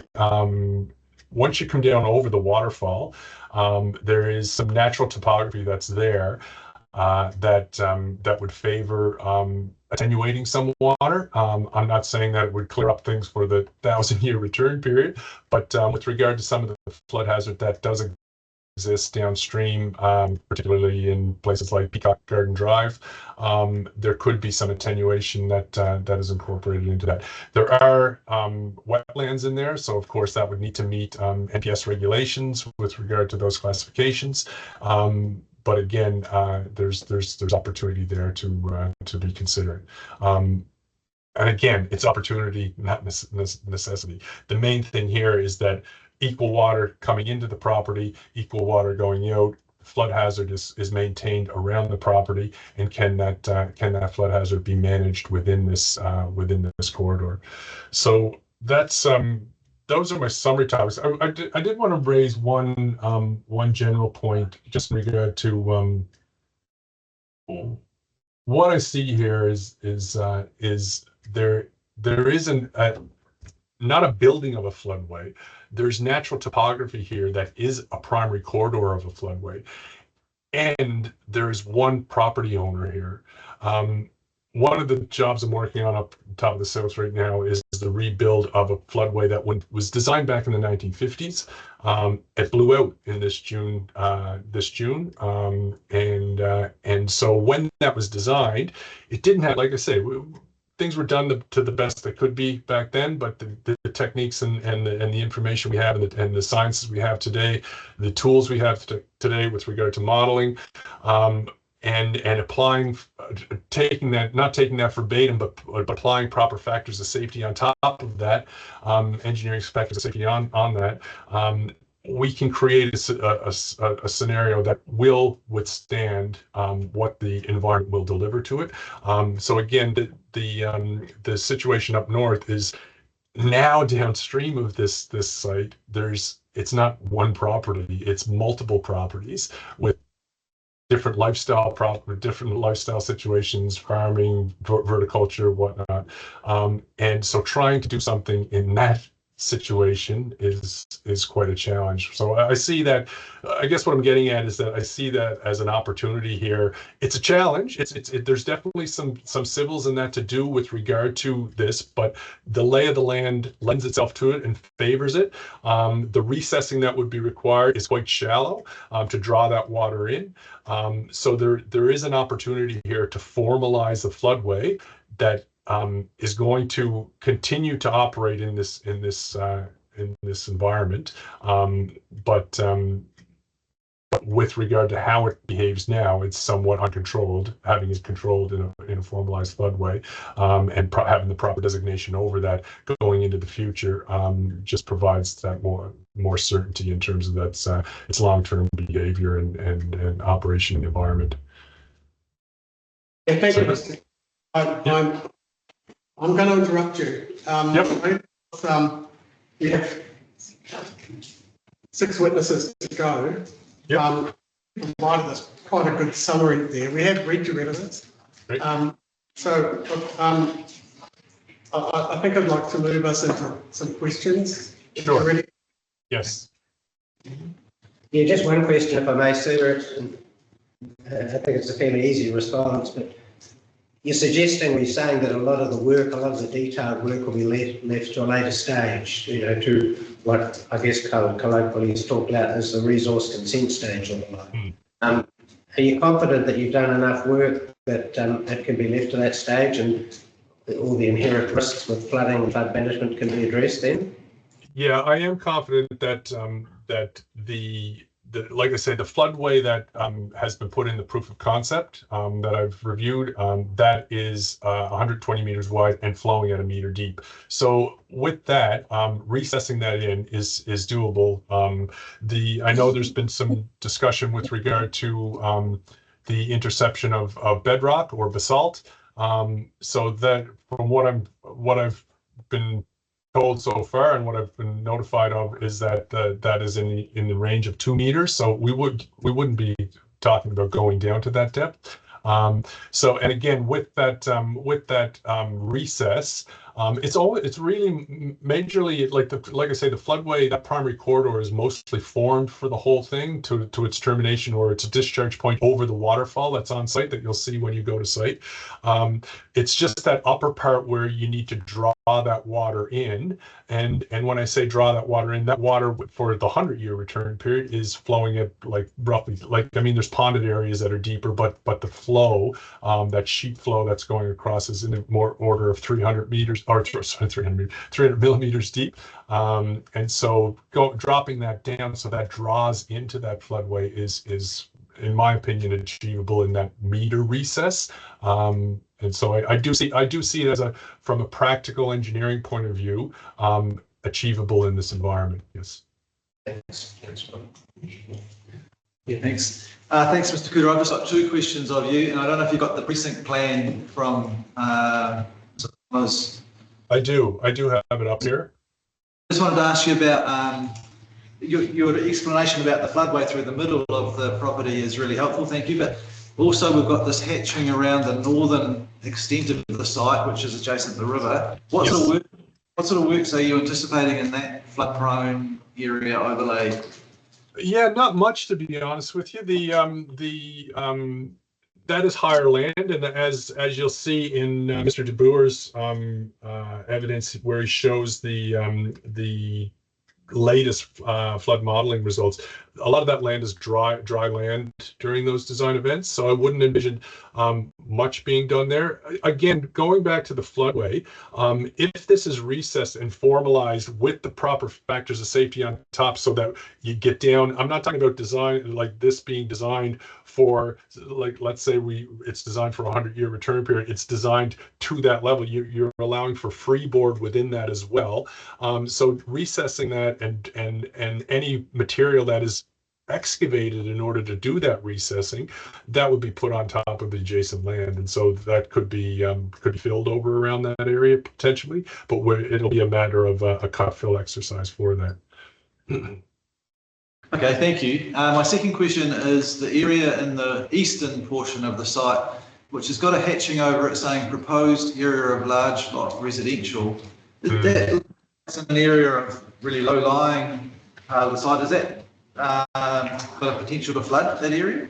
No, well, it does. Well, there's throughways through there now, but that is stuff that is overtopped from the currently overtopped from the primary corridor. And so that would be, with the recessing of that would be prevented from overtopping that and coming down through there. But again, that area that's hatching on the eastern side, that is more that's more hilly land that is or sloped land that kind of descends down from the plateau, if you will, down into that wetland type area further down.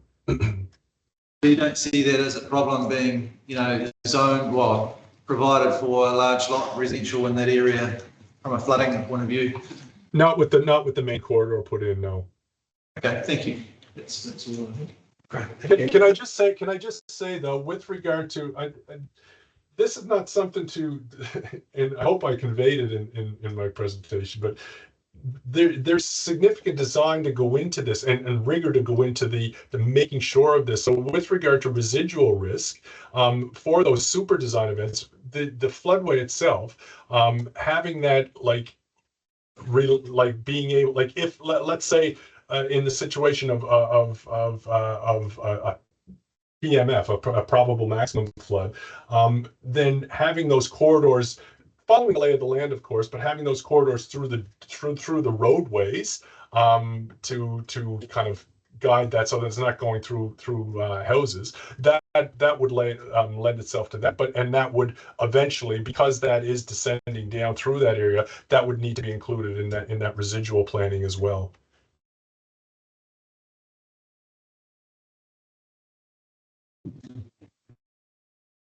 I just want to ask a couple of questions about State Highway 10. The proposed roundabout is shown on the precinct plan.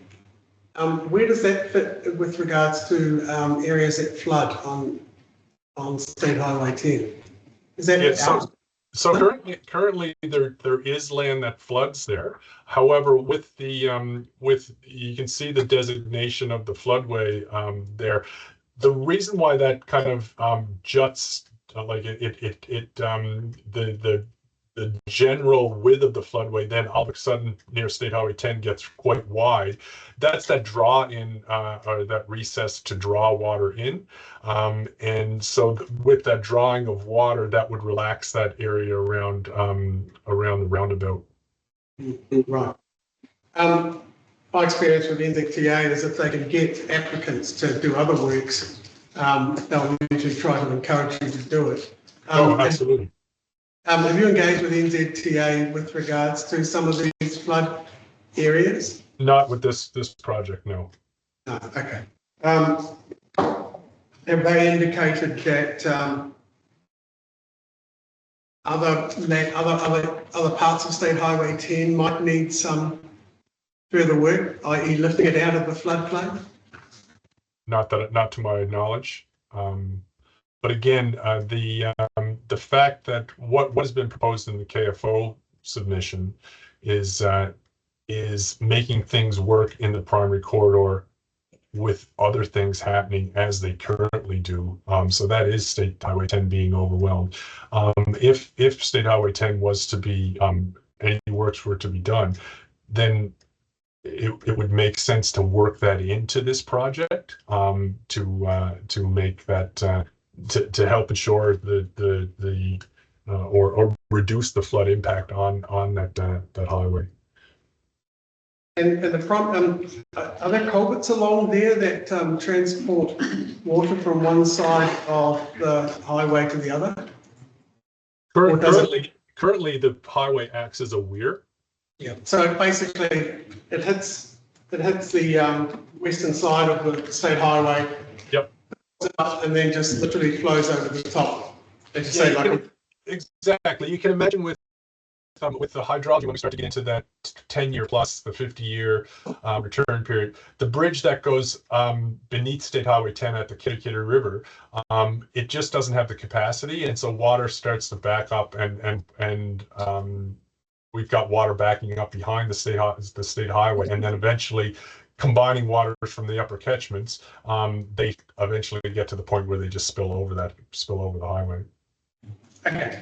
Thank you. I haven't got any further questions. Thanks very much for your comprehensive summary. Sorry to cut you short, but we No, that's fine. That's fine. Thank you, Mr. Kuda, much appreciated. Yeah, Mr. Duford, I'm looking at my watch. I've seen you look at your watch too. I'm just thinking, maybe.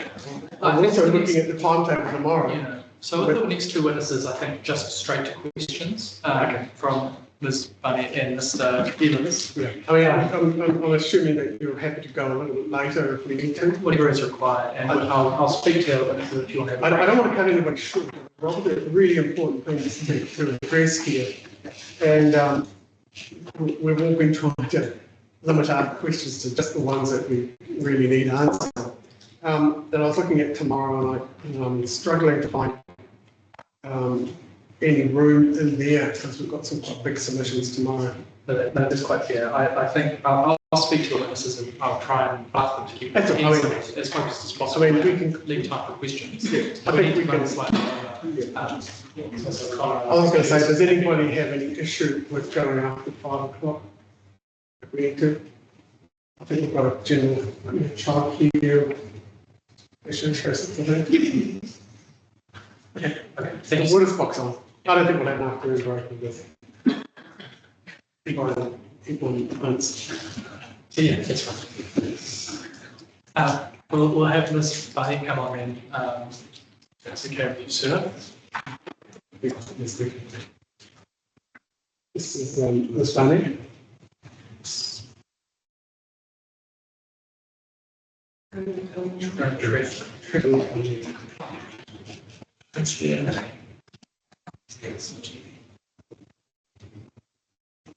Barnett, if you're there, if you could turn your camera and your microphone on.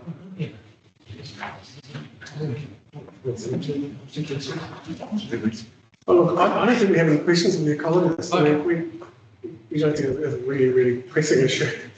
I think it is one area that is generally looked after about consent conditions, consent considerations and the like. Since there's lizards or rats or something. They're taking care of it in a way, that's right. Yeah.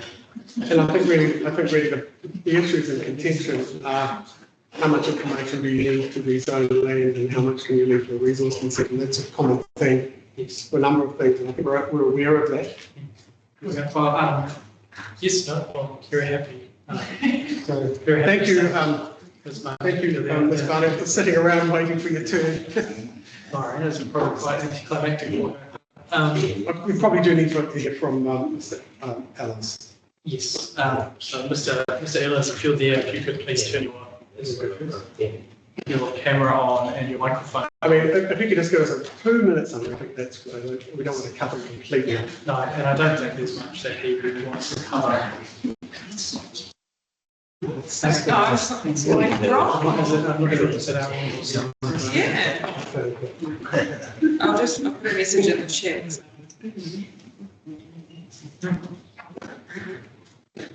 I'm just trying to find this. He was away from his desk. If that's the case, we could just jump to Mr. Brown.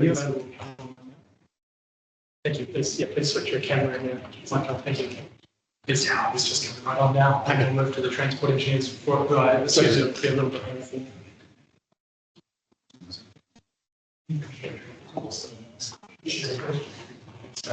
Thanks, everyone. Apologies. There wouldn't be a Teams here without a little bit of technical issue, would it? Okay, what are we, is Mr. Brown ready? Yeah, Mr. Brown has just messaged me regarding his availability until late. So there it is. Here it is. His microphone on. Yeah.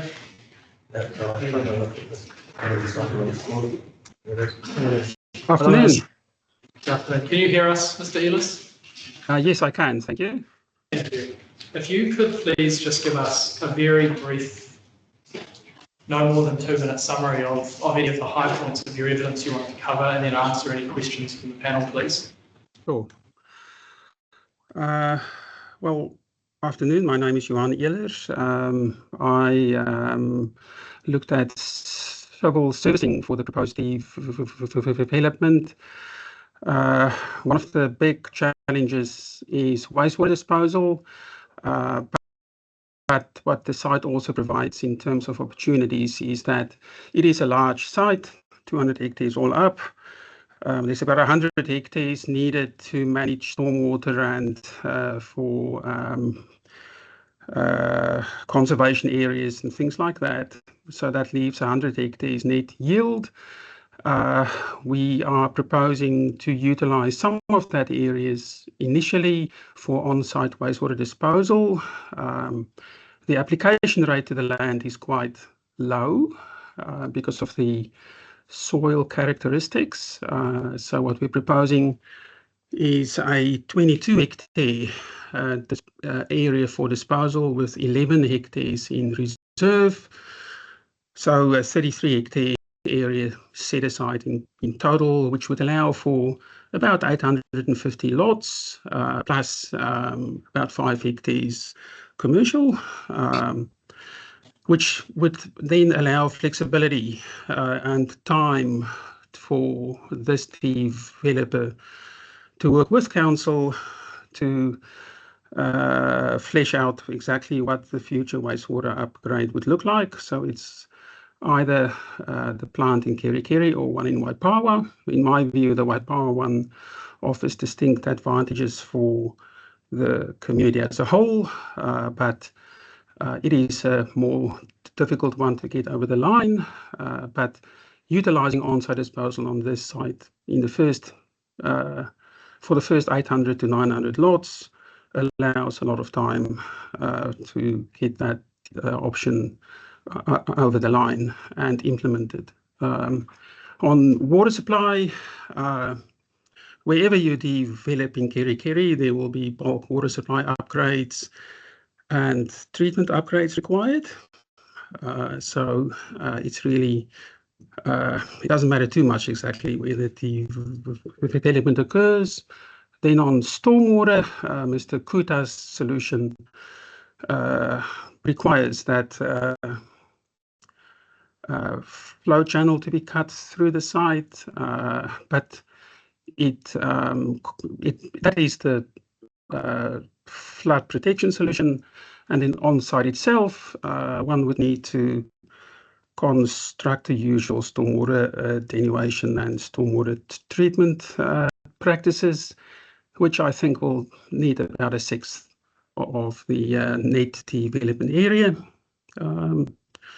And then we looked at what the earthworks requirements and what the extent of the works would be for access routes. That also looks entirely feasible.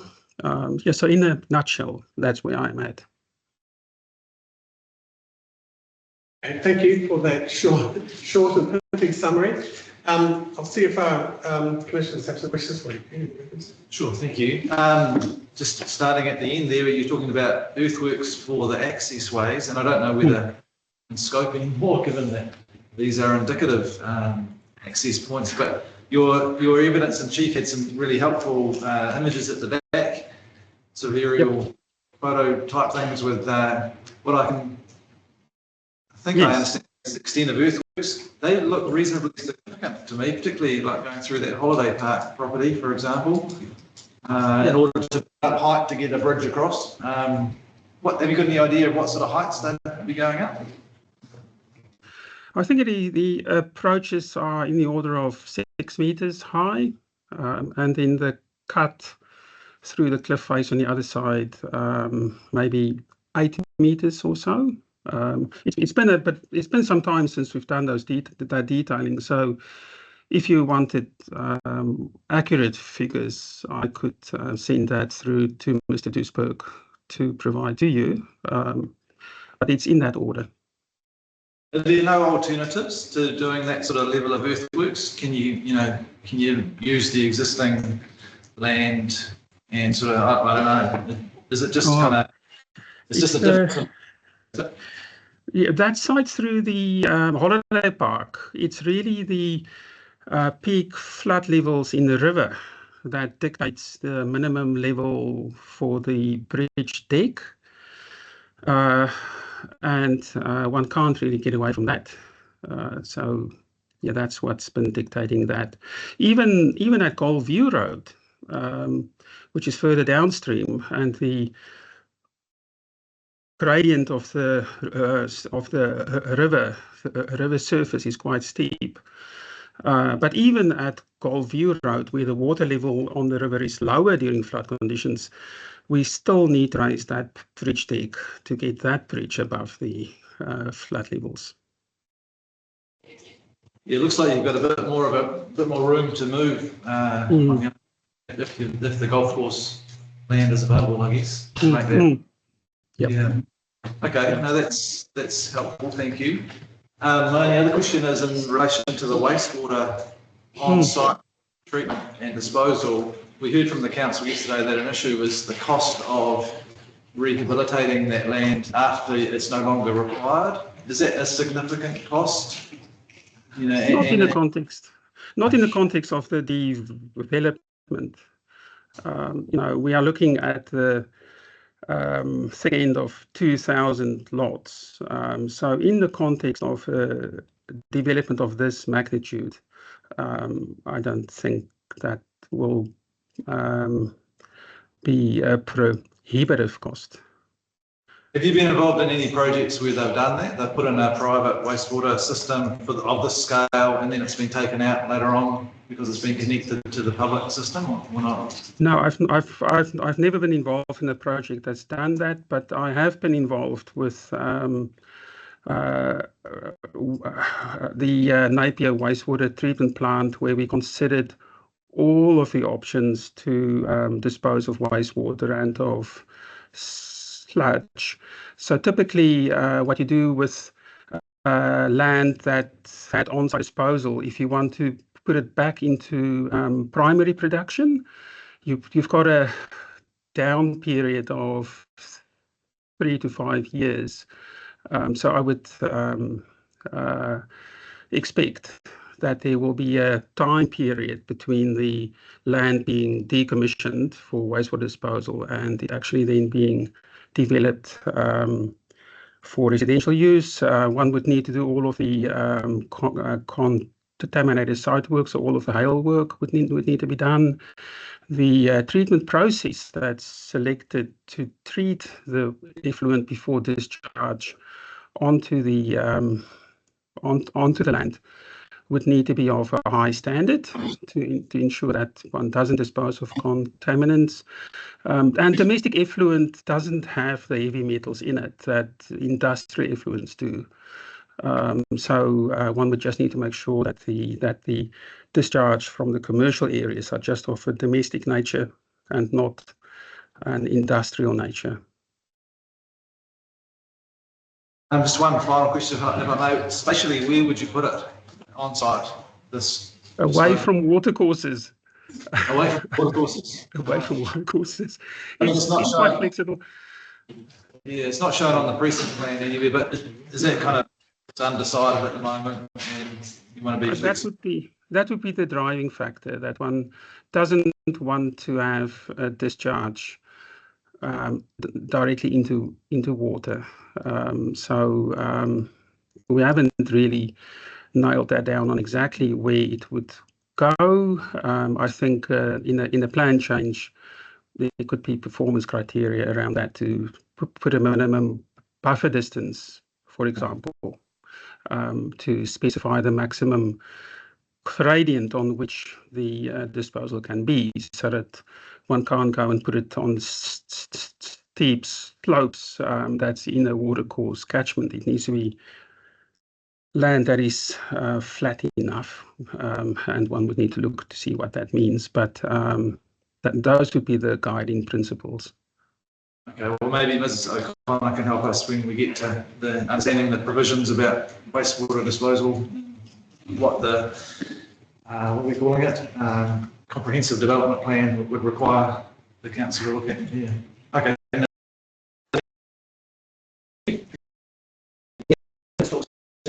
And upgrades and the like in relation to both wastewater and water supply, water treatment. And how far have you gone down the path of actually investigating those in terms of practical implementation?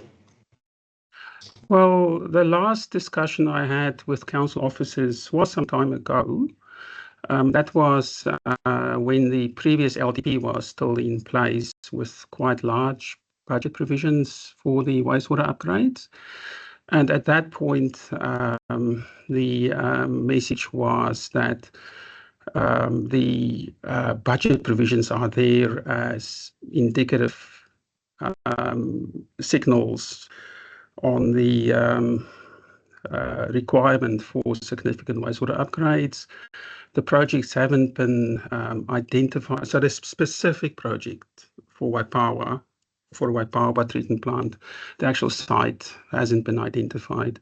So there is a lot of water that still needs to go under the bridge before those projects will be crystallized.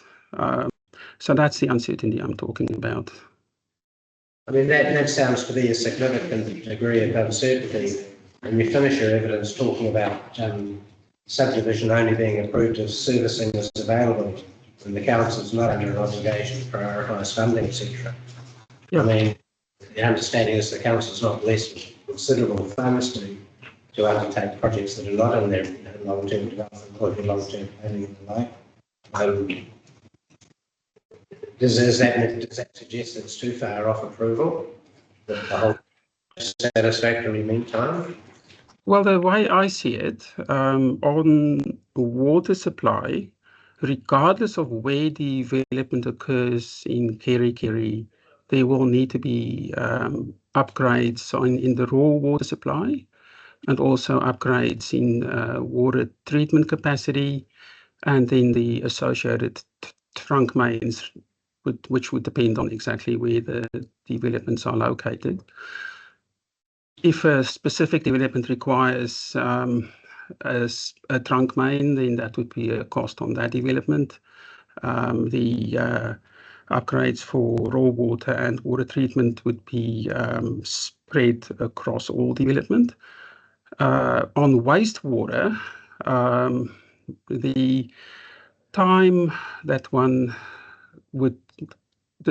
during which those first 800 or 900 lots would develop provides flexibility for this development and the development opportunity for Kerikeri to get this development moving and to get a significant portion of it completed before a wastewater plant would be required.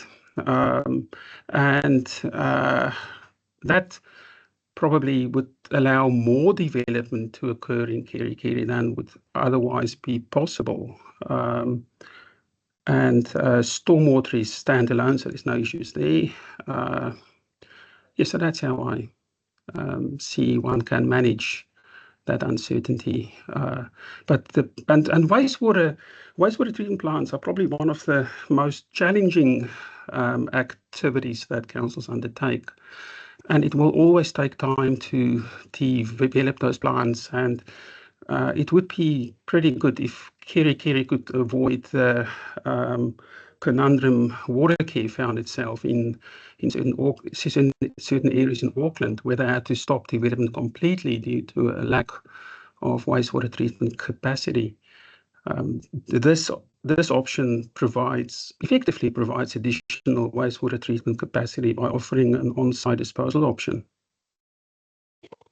Yeah, well, the Auckland example you mentioned probably illustrates the need to work in cooperation with the council on projects of this nature, because in the Auckland context, trucking, how do you describe it, wastewater material or the like off the site once a week, which is a fairly horrendous sort of situation to get into. So I guess in this situation, what we'd be looking for is to see that there is some compatibility with the project, with what the council is looking to do, because a lot of what the council is looking to do by way of upgrades is to facilitate or deal with existing situation rather than future situation from a specific development proposal. So flag that point, it might be something the council to be submitted by address later on. Thanks. Thank you. My fellow commissioners have asked all the questions that I was interested in, so I've got nothing more to add. So thank you very much. Thank you. For your appearance today. Thank you, and I wish you all the best. Next we have Mr. Brown and Mr. Hughes, who've actually, we're both online, but both at Auckland, so they're co-located here, right? So here, We call this hot tubbing. I mean, you could hot tub them. We don't intend to hot tub them. I think Mr. Brown, I think, has a summary that addresses the minimum points that have been raised in that issue. I think Mr. Hughes is predominantly there to, well, potentially has some things to add, is just there to answer questions. But I suggest we hear from Mr. Brown, and then perhaps any questions then from Mr. Hughes briefly, and any questions, unless you would like to hot tub them, in which case they're there and they're in the tub. I will do it your way. All right, Mr. Brown, over to you, your summary, please. Afternoon, Commissioners. Mr. Chairman, I think you know me, I'm Philip Brown, considerable traffic engineering experience. I've prepared a very brief summary of the key points. I'd like to quickly go through those to save some time. To start with, I haven't seen any modelling of the PDPR. Everything that the comparisons have been done against has been against the PDP that Flow has done. So we're unable to provide a comparison between the KFO analysis and what is now being regarded as the PDPR. I don't know if modelling has been done, but we certainly haven't seen anything. There are obviously several key issues that need to be looked at. Traffic generation, some of the other modelling assumptions, Adam's already talked to some of those, and the connection to Kerikeri. There's also been brief discussion about bridges over the various rivers. I'll start with the bridges.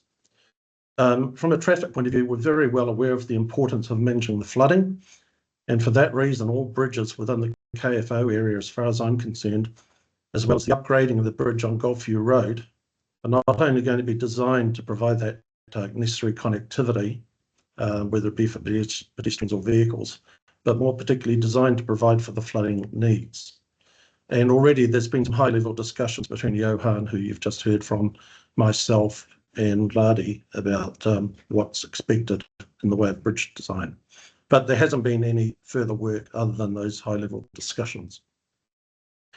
In terms of traffic generation rates, this I see as the big issue. That's the point of difference between myself and Matt Collins, who you heard from yesterday. Now, there are various components to the land uses here. In terms of the residential, in my opinion, it's essential, and I cannot emphasize this enough, to understand the situation that's being considered. Modelling is all about considering different activities in different areas, whether it be commercial, lifestyle, suburban, industrial, whatever it might be. And for it to be described in the best way possible. Because if you don't, you're putting garbage in and you're going to get garbage out. Now, sometimes at a high level, spatial planning is done using a spreadsheet. That has not been the case in this analysis. It's used a recognised model that Council has prepared and relied on for other analysis. It's worked to a 10-year horizon, and in fact, beyond 10 years, and it's made some pretty big assumptions. For example, the traffic flows on the state highway have been assumed to increase 2% a year for every year over that 10-year period. That's a big call. It's assumed future land use patterns, and it's assumed general traffic generation rates for the major land use areas. But all of these are recognising the characteristics of the area, whatever the area is. In the case of the KFO land, I've focused on what's proposed there. The modelling has also used what's called a gravity model, and that basically recognises the routes available, the speeds of traffic, the delays, the attractiveness, and that type of thing. And those settings were adjusted to suppress the amount of shortcut traffic that went through it on the first iteration. So it is a scientific thing. Now, as a starting point for my analysis, I used data from the local area. It was a little hard to find because of the proportion of retired people in this area. But by pulling the data together and using some judgment, I ended up with that rate of 0.5 that's been the subject of some discussion. Now, that is based on the advice that I received from Adam Thompson, and you've heard earlier today. The expectation is 40% of the people living in this area are going to be retired, 65 years or older. Now, the information he actually gave me was 45%, but it was rounded down to 40. And I think that's a really important matter because it's a significant point of difference between the analysis we've done and what Mr. Collins is suggesting be done. And that's to apply a standard medium density residential rate, mum, dad, 2 kids in the Labrador, across the entire residential area. That's wrong when you consider that almost half the people are going to be retired. So this democratic profile that we've been given has been factored into the analysis as it should be. If it hadn't been, it wouldn't be reflecting the characteristics of the area. And as I said at the beginning, that's an important principle of the modelling. The data also suggests that the generation rate for retired people is very low in the peak hours. They're not going to work. And in fact, I was thinking, what land use is there that has a lower generation rate in the peak hours than, say, a retirement village? The only thing I could come up with was a cemetery. That's how low level this is in terms of the traffic generation in the peak times. And so it's very well known that retirees generally don't travel in the commuter peaks, particularly in the morning peak. In terms of the medium density development, there's likely to be 1 parking space available for the houses, not the 2, 3 or 4 that we're seeing elsewhere. That in itself is going to suppress car ownership and utilisation. There's going to be some variations occurring because of Airbnbs, absent owners using them as holiday homes, working from home effects. And these all have an influence on the generation rate. So based on the demographic information provided to me, I consider that applying Matt Collins's rate to all of the residential proposed would grossly overestimate the traffic generation. Now, if we were to apply Matt's rate to the residential that's not retiree and apply a standard rate for that part that is retiree, you end up with a number that is 0.51. I've used a number of 0.5. So what we're saying is that through a different form of analysis, applied as it should be to the different characteristics of the area, you end up with a rate the same as what I've already used.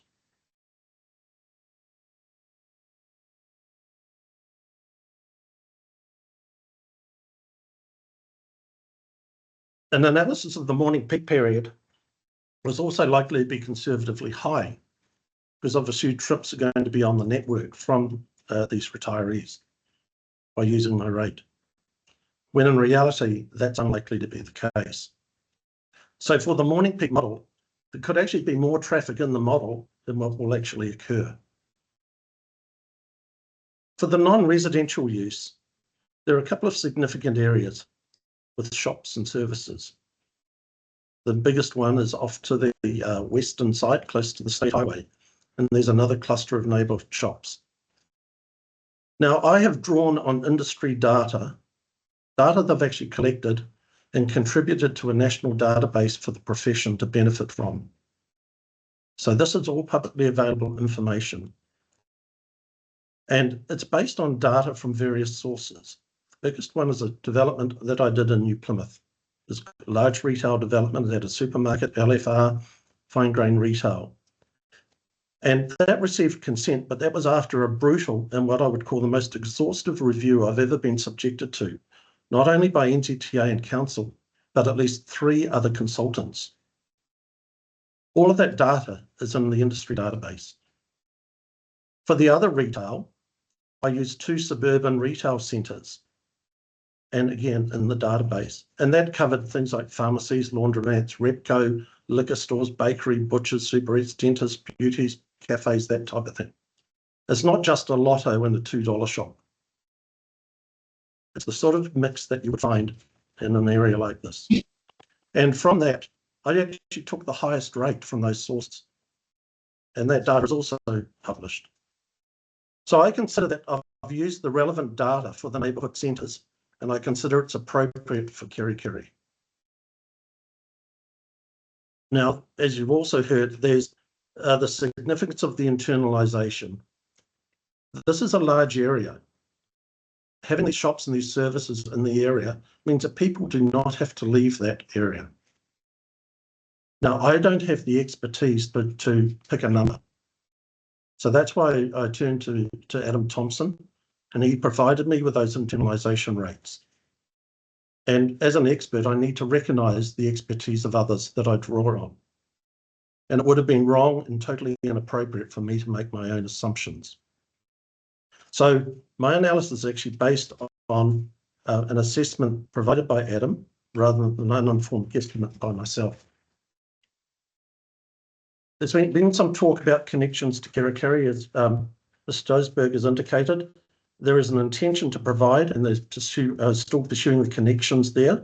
But I want to make it quite clear that as far as I know, there is no proposal to not have a connection to Kerikeri. And as a minimum, it would be a pedestrian and cycling connection to provide that connectivity. In terms of the modelling results, the remodelling has been done for a 10-year horizon, and also the full build out with and without the golf course access, vehicular access. It looks like Mr. Collins hasn't received the report that provides that last scenario, the full build out without. There was an initial report from Flo and a subsequent one. I'm not sure why he didn't get the other one. I consider that the modelling that has been done is somewhat conservative. It still has some legacy light industry that was previously considered. That light industry is still in the model, and there's 115 trips associated with it. There's also short traffic going through it, and that's about 110 vehicles. So in total, there's about 225 trips in the model that could easily be removed.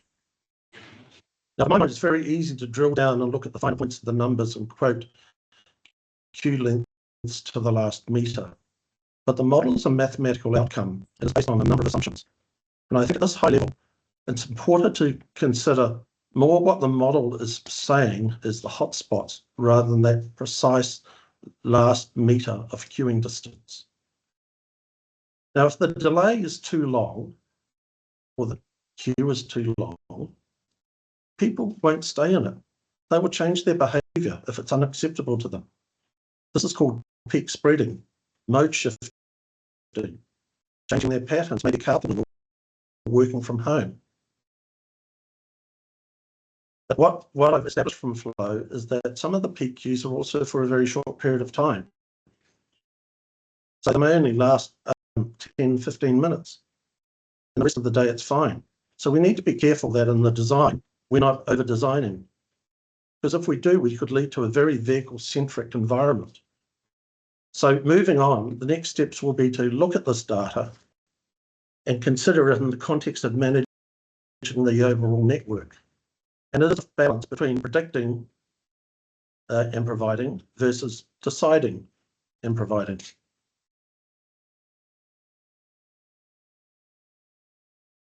So looking forward, there are benefits from the internalisation with the KFO proposal. There is traffic being internalised that other scenarios, from what I've seen, wouldn't achieve. But I think it's important to know that this is the start of the modelling process. It's not the end of it. And as the details are refined and more is known, for example, a school may be proposed, I expect that the model will be updated. The flows, the traffic counts, the land use locations and other details. In addition to that, modelling also needs to be done at the various intersections that need to be designed or looked at in more detail, and also sections of road within the KFO land. And as part of that process, it's standard to do sensitivity testing, just to test various scenarios. And at that time, flows can be changed and other options can be considered.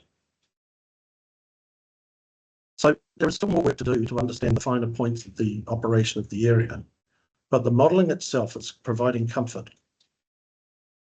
So in summary, using the data that Mr. Collins has indicated in the manner he's described fails to recognise the advice I've received to participate in future demographics of the KFO area. And I consider that representing and describing the KFO area correctly in the model is important, as it is in any model. And the better it's described, the more accurate the predictions are. So I stand by my rates for the residential and non-residential activities. And I've also recognised the advice I've received from other professionals. However, if you are, for some reason, considering that I am wrong in my assessment of the generation rate, I don't see it as a reason for declining the request.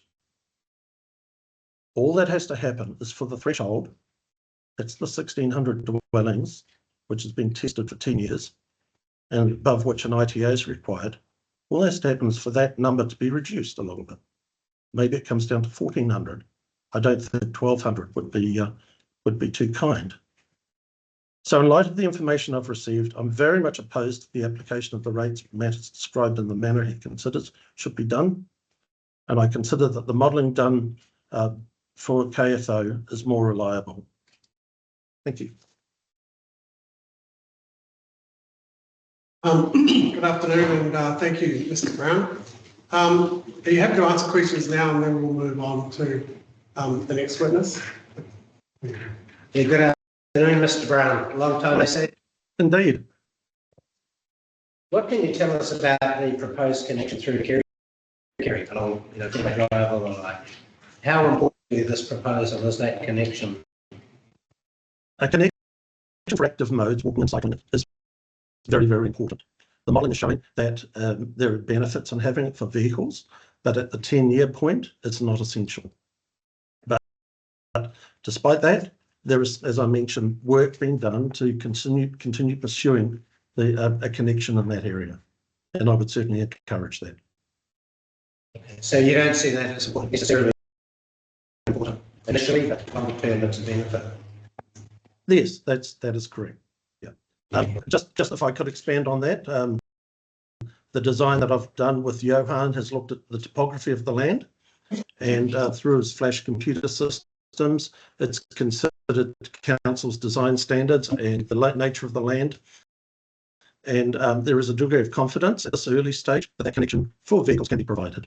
The bridge over the river on Gulf View needs to be lifted a couple of metres, and as you heard yesterday, it's one lane at the moment, and it would be widened to 2 lanes with freeboard for the flooding. Okay, thanks. Thank you. Yeah, yes, because I think we were given an update on the precinct plan that shows that connection as indicative. Are you happy with that terminology? It's shown as an indicative position because there are several positions being considered. One of them is Turaranga Road, which is a bit further to the south. But in terms of the ability to secure it and provide it and so on, others have been involved in those discussions, and Mr. Duisberg would be in a much better position to answer that instead of myself. So in your view, indicative relates to where it goes, not to whether it goes. Correct. Okay, thank you. That's clarified. Thanks.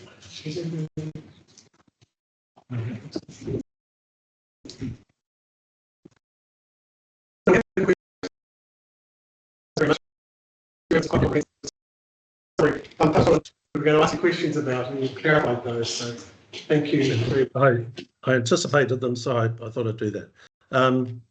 Mr. Hughes is next to me, so I'll hand it over to him if you want. Good afternoon, Mr. Hughes. Where are your hands? Hi there, thank you. So I'm not going to go over the same old ground. I'm just going to give a very, very brief summary of what I've been up to. So I was brought in to sort of take a step back and take a high-level independent peer review of the work that Mr. Brown has done and flow modelling as well. And I got involved in some of that modelling process. Digested all of the various reports that were being done and all that sort of thing. Overall, safe to say that I'm happy with the that have gone to that modelling. I'm happy with the trip rates that Mr. Brown has explained in some detail there. I think, although I used the generic trip rates all over the country all the time, where you've got local and understood demographics and yeah, when you've got local information, you're better off using that. You only step back onto the generic rates if you haven't got anything else to use. So I think the method of developing those trip rates by Mr. Brown is sound. For me, the key issue is that, you know, we've done, there has been a lot of work done studying the Care4 modelling. And of course, the modelling is a series of assumptions that's gone all the way through. And yeah, Mr. Collins, the councillor, sort of takes umbrage with some of the assumptions that have gone in there. But the difference is that there's been no modelling at all done for the PDPR. So, you know what I mean? We've gone to a high degree of detail in the modelling for the Care4 development, as opposed to nothing at all for the PDPR. So we've got a high level of confidence on that. So yeah, overall, I think the staging approach that's set out is the right way to go. You stage what you know quite clearly is going to happen in the next 10 years, and then you investigate it further from then. That is my summary. Yes, just quickly to clarify, we had some questions about what staging meant, because as planners, we see staging as it's going to go, it's completed, that okay. You're referring to staging as part of your modelling exercise. Was that correct? Yeah, I'm probably using the wrong terminology there. Sorry, I used it originally and then I've been corrected and then I forgot. So yeah. Look, it's you know, we've taken a 10-year horizon and a 20-year horizon. The modelling, or Flo has done that, and it's not stage 1, stage 2. Yeah. So it's just snapshots in time rather than staging. Yeah. Thank you. We haven't got any further questions. We understand that you undertake a thorough peer review of Mr. Brown's work. Yeah, thank you very much for confirming that. Thank you. Thank you. Pace now. Yeah, let's keep going. Just the Neil.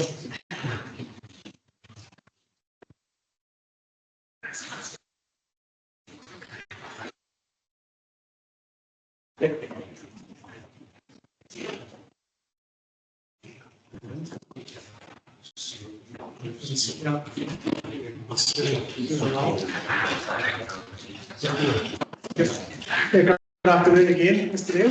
Good afternoon. I'm happy to answer questions in the interest of giving Ms. O'Connell more time to do a comprehensive planning wrap-up, if that would. Well, okay, well, I think it'd be useful if you addressed the matters that were raised in Ms. Rennie's, if you do at the front piece of your evidence. It'd be useful to summarise those and how you see those to be overcome otherwise. I do acknowledge the concerns of Ms. Rennie. She has an opinion on respect. In many areas it's quite different to mine. I do acknowledge that. I do have a list of, in my rebuttal evidence, I did summarise the key issues and I did respond to them. I could go through that quickly. The first point was concerns around a lack of certainty.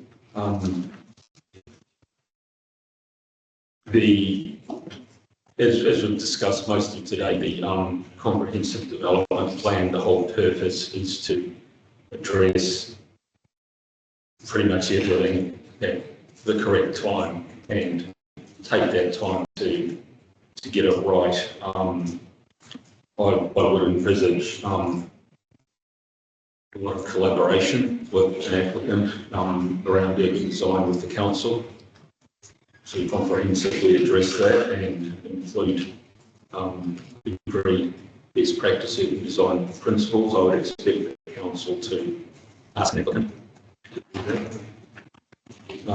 So I'm putting a lot of weight in that future DEP. So just to take one brief step back, we've referred to structure plans and precinct plans. The structure plan is actually a comprehensive document. It's not just a drawn plan. And that was lodged with the original submission in 2022. So that brought together in a traditional structure plan document ways. You know, a structure plan is the collective reporting of the various consultants and experts at the time. So out of that structure plan, certain design principles were brought forward. Some of these are design principles, some are other principles. They were appended to my evidence in chief as appendix B. I would consider each relevant design principle would go forward to the CDP as well, helping frame the design assessment. The next area was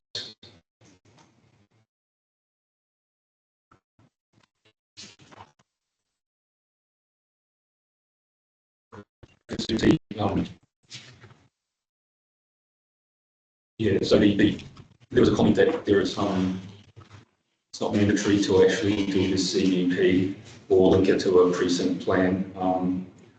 I disagree with that, and I think Mr. Speed made a comment about that this morning. It is a mandatory act to do the CDP, and it is linked to the precinct plan.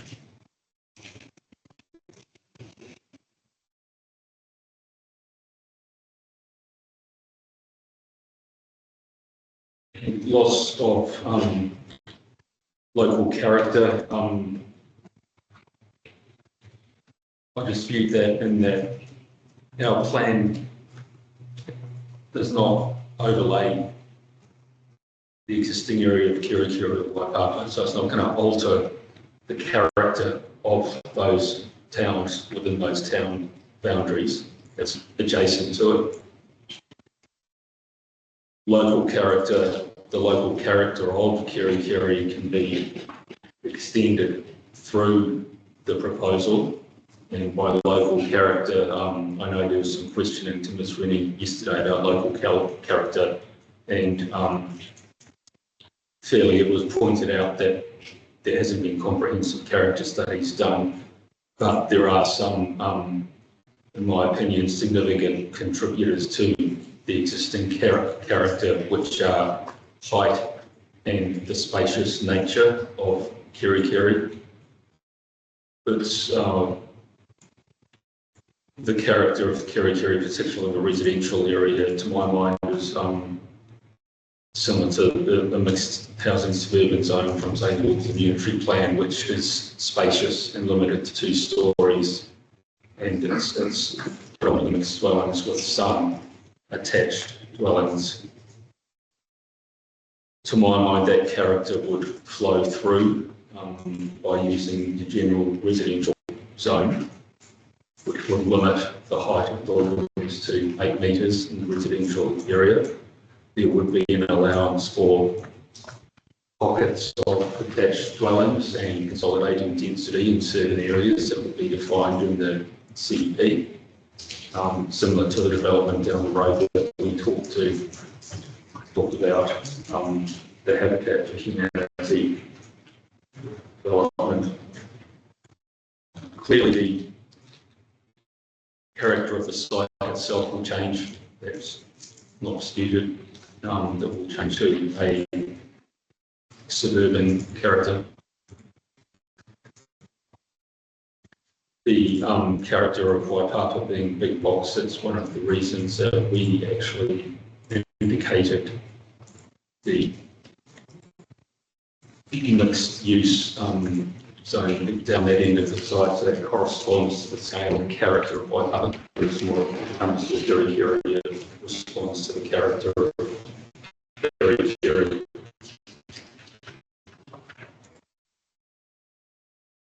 I do think it's been pointed out in my evidence and reluctance that we've been held to high scrutiny around urban design and character, which has been pointed out previously today that we don't consider the PDPR has put forward a superior framework.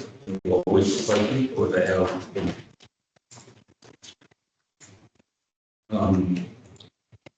As I said, consider it that with a different level of scrutiny. Erosion of town identity was a concern. In my opinion, it's not going to, Kerikeri will always be the residential and commercial centre of this area. Waipapa will always be the industrial and light industrial centre. This, because we are connecting with placemaking and character so strongly with its natural context, if you like, and using features like a floodway as an amenity, will have a distinct character of its own centred around these unique placemaking opportunities. So it won't be just a large Kerikeri will have its own feel to it.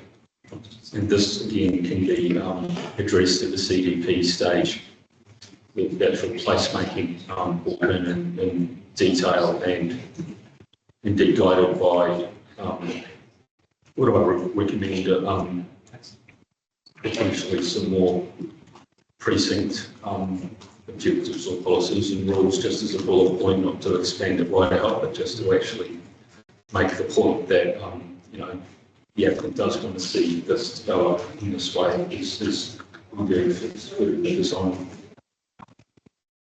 Compromised urban boundaries, except for the piece of land at the south of it, which is a lot boundary. The rest of the site is actually bound by natural and man-made features, rivers, highway. So it doesn't have a large capacity just to keep going.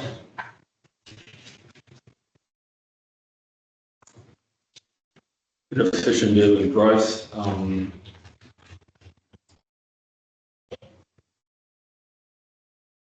So again, I put reliance on the future CDP process.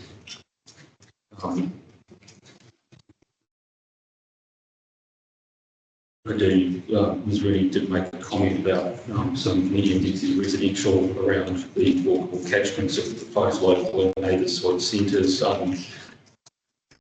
While I do agree with that, I think that it would be more efficient and within the character, if you like, of this development to use the mechanisms of the general residential zone and do attached dwellings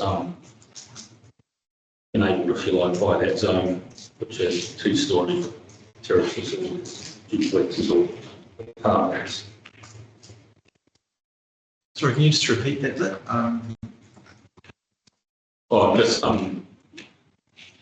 at the CDP stage, just analysing, you know, when a master plan will be developed, bringing in appropriate identification of different typologies around where there's a T intersection in the centre of the site, and we've got on the screen where there's a small mixed-use zone indicated. So that clearly is a central node for local use. Just expanding out the catchment of that, say 200 to 400 metres, and having some slightly denser typologies that are allowed under the general residential zone. You would have seen before in the presentation a picture taking down the floodway with indeed that intersection with some duplex type buildings, 2 stories, so there are appropriate places to densify and address efficiency. So it's not 600 square metre lot across the whole? No, I would not envisage that at all, rolling out a carpet of 600 metre lots. Right. It would be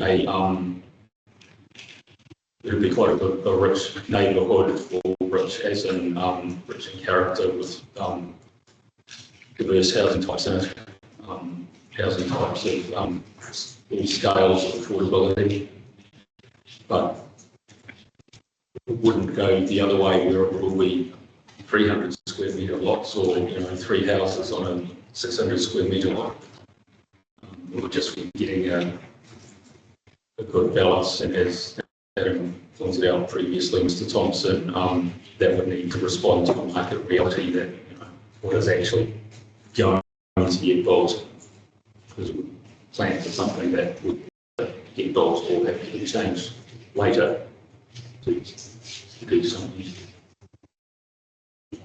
So with me having opened the door to you to go through those points in summation, what you're really saying is that, you know, the future CBD process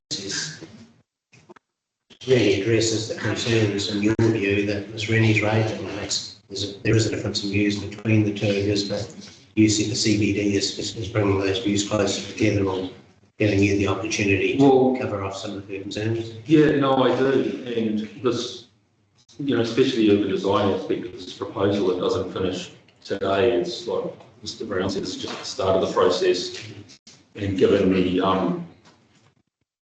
scale, if you like, what we're talking about, and as was mentioned before, this is about the future of Kerikeri. It's very, you know, you have to go into a lot of depth, and an applicant would be expected to work, you know, very collaboratively with the council, everything, including urban design. And I expect the council of its day to do its job and hold an applicant to a very high bar about what they propose to do in detail on that site. Yeah, that's right. I think that probably addresses what we're looking for through the evidence. Yeah, I have to say regarding mixed typologies and having a look at some of your images, particularly the one that shows on the floodlight, and then reconciling that with what we've just said with Mr. Thompson, which is the demand is for standalone dwellings at around about 600 to 800 square metres, maybe up to 1,000. So is there a disconnect between what you're expecting there and what Mr. Thompson thinks the economic reality is, and is that an issue? Not necessarily.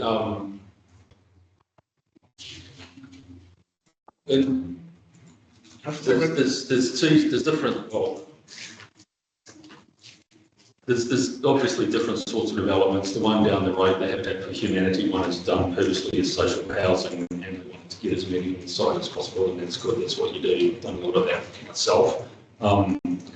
Another approach to perhaps more denser development is that it may not be social housing. It might actually be a lock and leave type development that is sold on the market, but for want of a better term, compromise that you don't have your own larger personal space around your dwelling with a 600 square metre lot. You've got the ability to benefit from the amenity, the view of the floodway across the road, the park. So you've got an outlook and you've got other things going on, and those sorts of houses, in my experience, where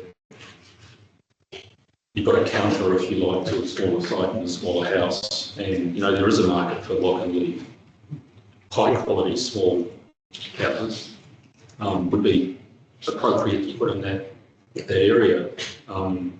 Affordable housing might be a block back, where you're not paying a premium for you or a direct connection to a park or whatever, exactly like the one down the road there.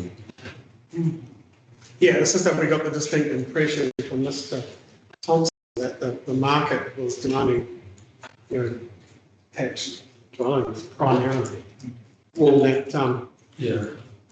But when I have a look at some of your images, and I think from your evidence that you're seeing, you're expecting this land to potentially deliver some of the intensification that the council is wanting to occur in its town centre and adjoining areas. Are you envisaging both happening? It will have pockets of intensification, but it won't be the mixed, so the density zone type intensification of 3 stories. It will be intensification intensification that can happen under the general residential zone. There's another image in there of a street of houses. Yes, I've seen that's your final image, isn't it? And I mean, the purpose of that image is showing houses addressing a street in a very, positive, engaging way, which is what we do to create a lively neighbourhood. So, no, it's not intensification of the character that might be enabled by mixed medium density housing. So, thank you for clarifying that. Well, I wouldn't mind you just walking us through those illustrations if you don't mind. Just what are we actually looking at in the 1, 2, 3s? We have to get it on the screen. Yeah, but that might be helpful. I thought I was looking at Hobson. Yeah, well, it's kind of got It's running on the screen Up there. on the screen. From your images, yep. Yes, the three. Yeah, of course. Ms. Burns, if you could pull up the series of images from Mr. Neil again, that you pulled up earlier. There's no way to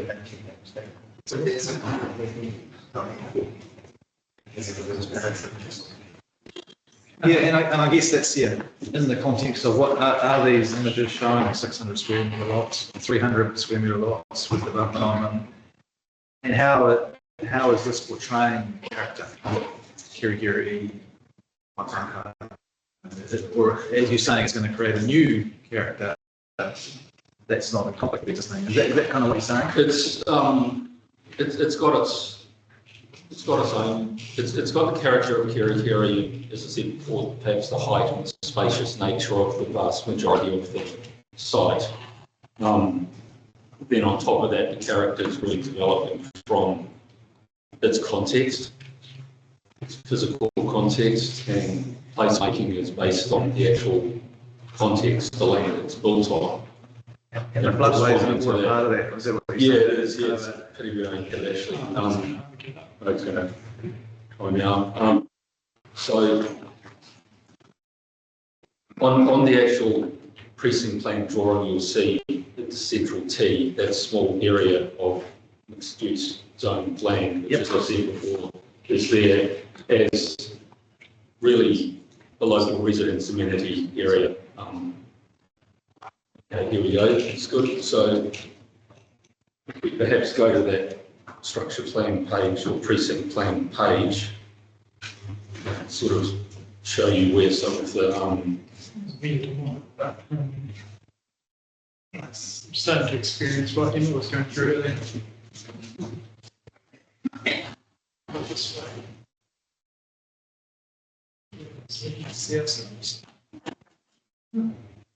Okay.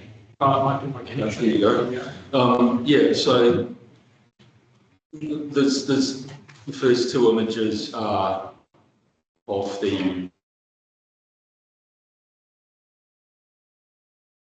we put that main through road right next to the floodplain.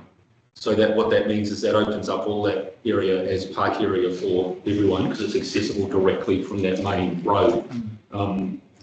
Another approach might have been how it's going through the mixed-use area off the highway where it's going centrally through. Where it goes through the residential area where people live, there's no block of housing between the road and the floodplain area, so that is actually running next to a park, across that road and across where the small purple area in the middle is. That's where it's appropriate to perhaps get some smaller houses, which they may be quite high value because they will have the enjoyment of the views over the floodway and the connection to it. So if we go to the next picture. This coming, sorry, it's just a little slow for my spot. There it is. Okay. So that's that main link road going through.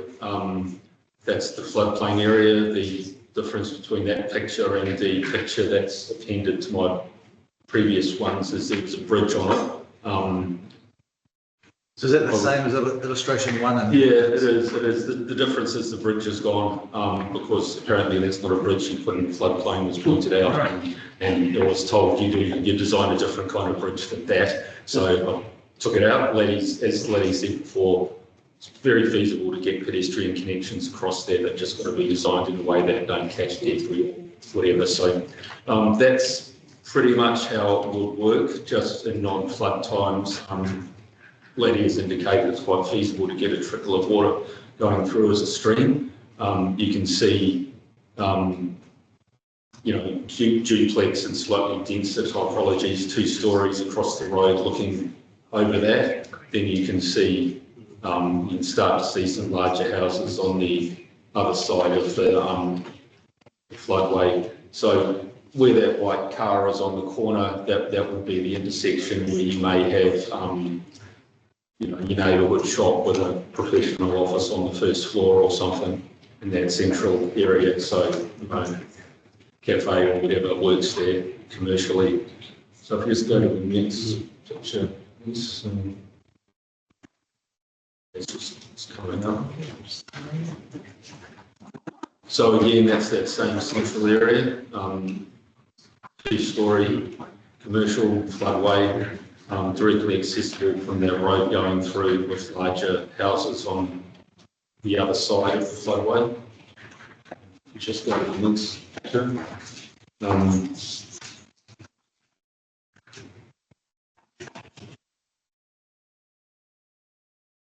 So there's a picture of how we envisage a typical housing street, 1- and 2-story houses. Arranged in a rather orthodox way, robustly addressing the street, having a good connection there. As indicative development outcomes, I did put in 2 more slides at the end. Just while we're on this one, what's the size of those lots do you reckon that they're on? I would envisage they would be around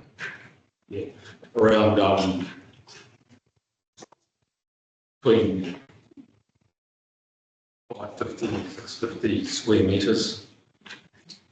Pretty big houses, are they? There's not much of a yard between them. Well, it's sort of taking that. Yeah. They look a bit smaller. I don't know. I'm just kind of exploring it with you. Well, it's labelled it indicative. Sure.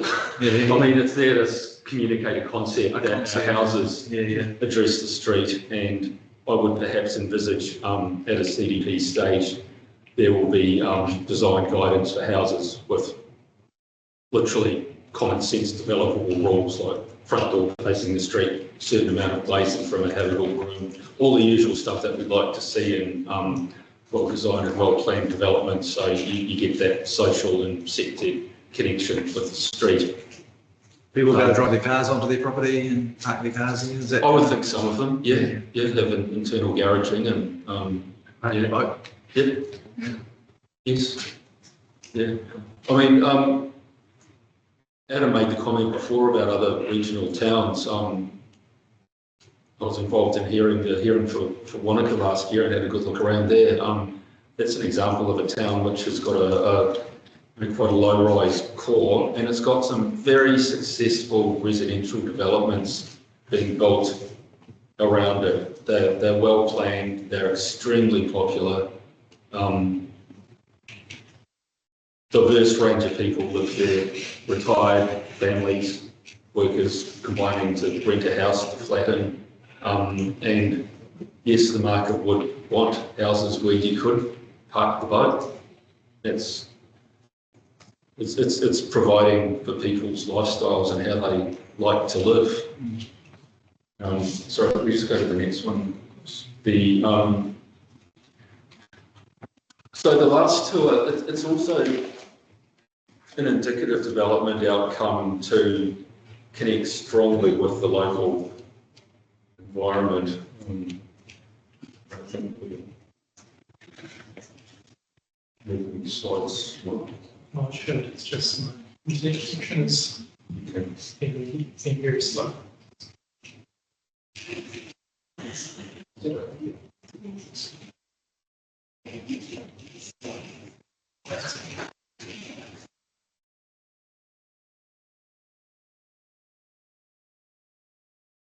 So it's coming up. I'd really like you to see these guys too.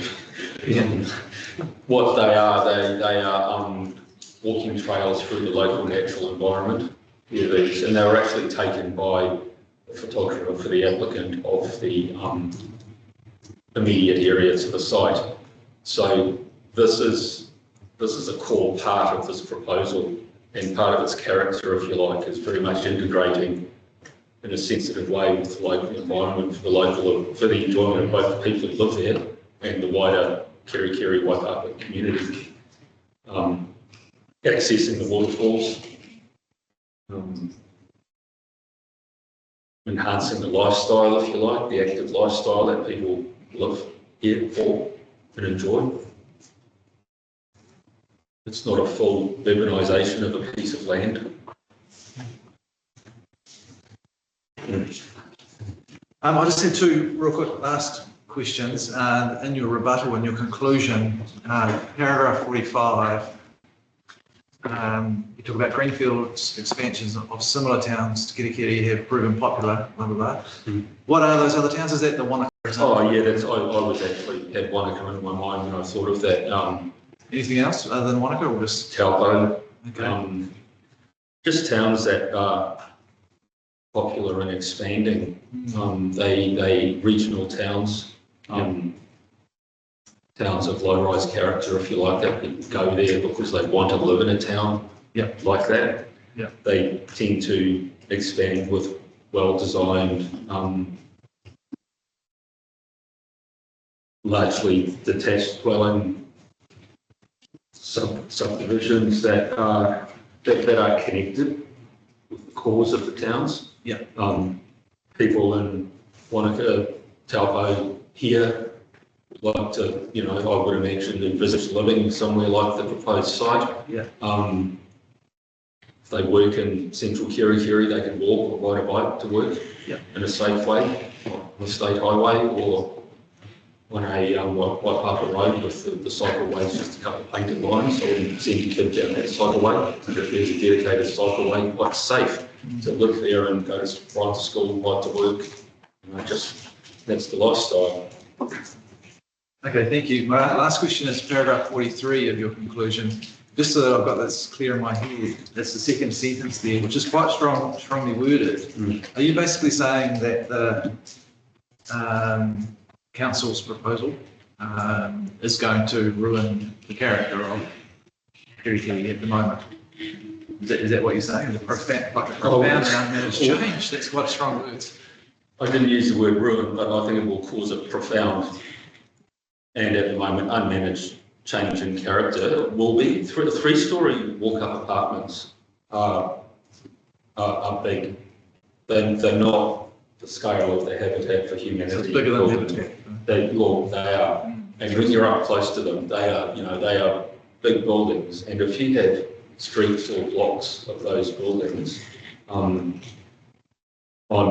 personally not satisfied it's been clearly communicated to the local community what the potential effects of that will be.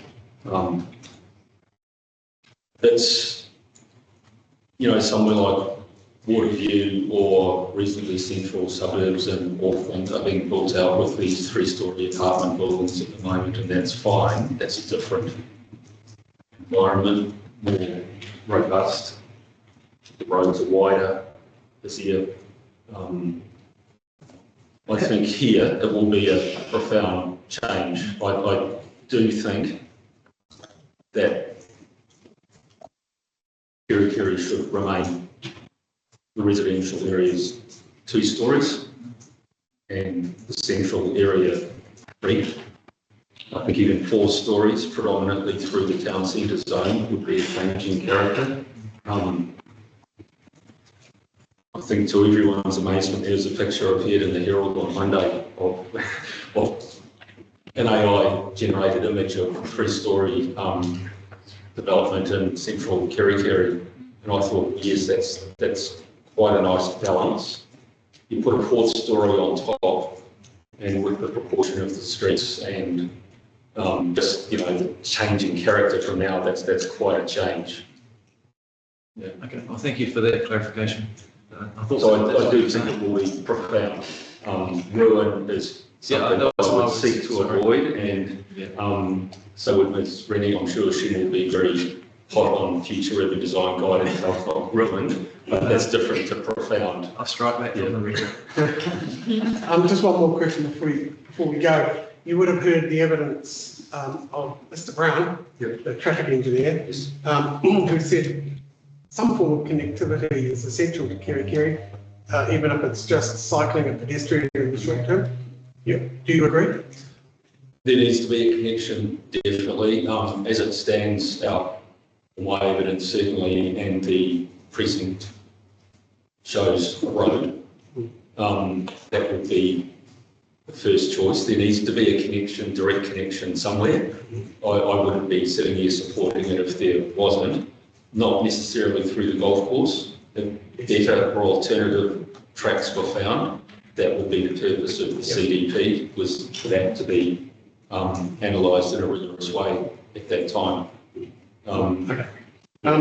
My follow-up to that, and this is the real question, this is the another question, is there's quite a lot of steep topography between the likes of the golf course and both locations of indicative roads. Yeah.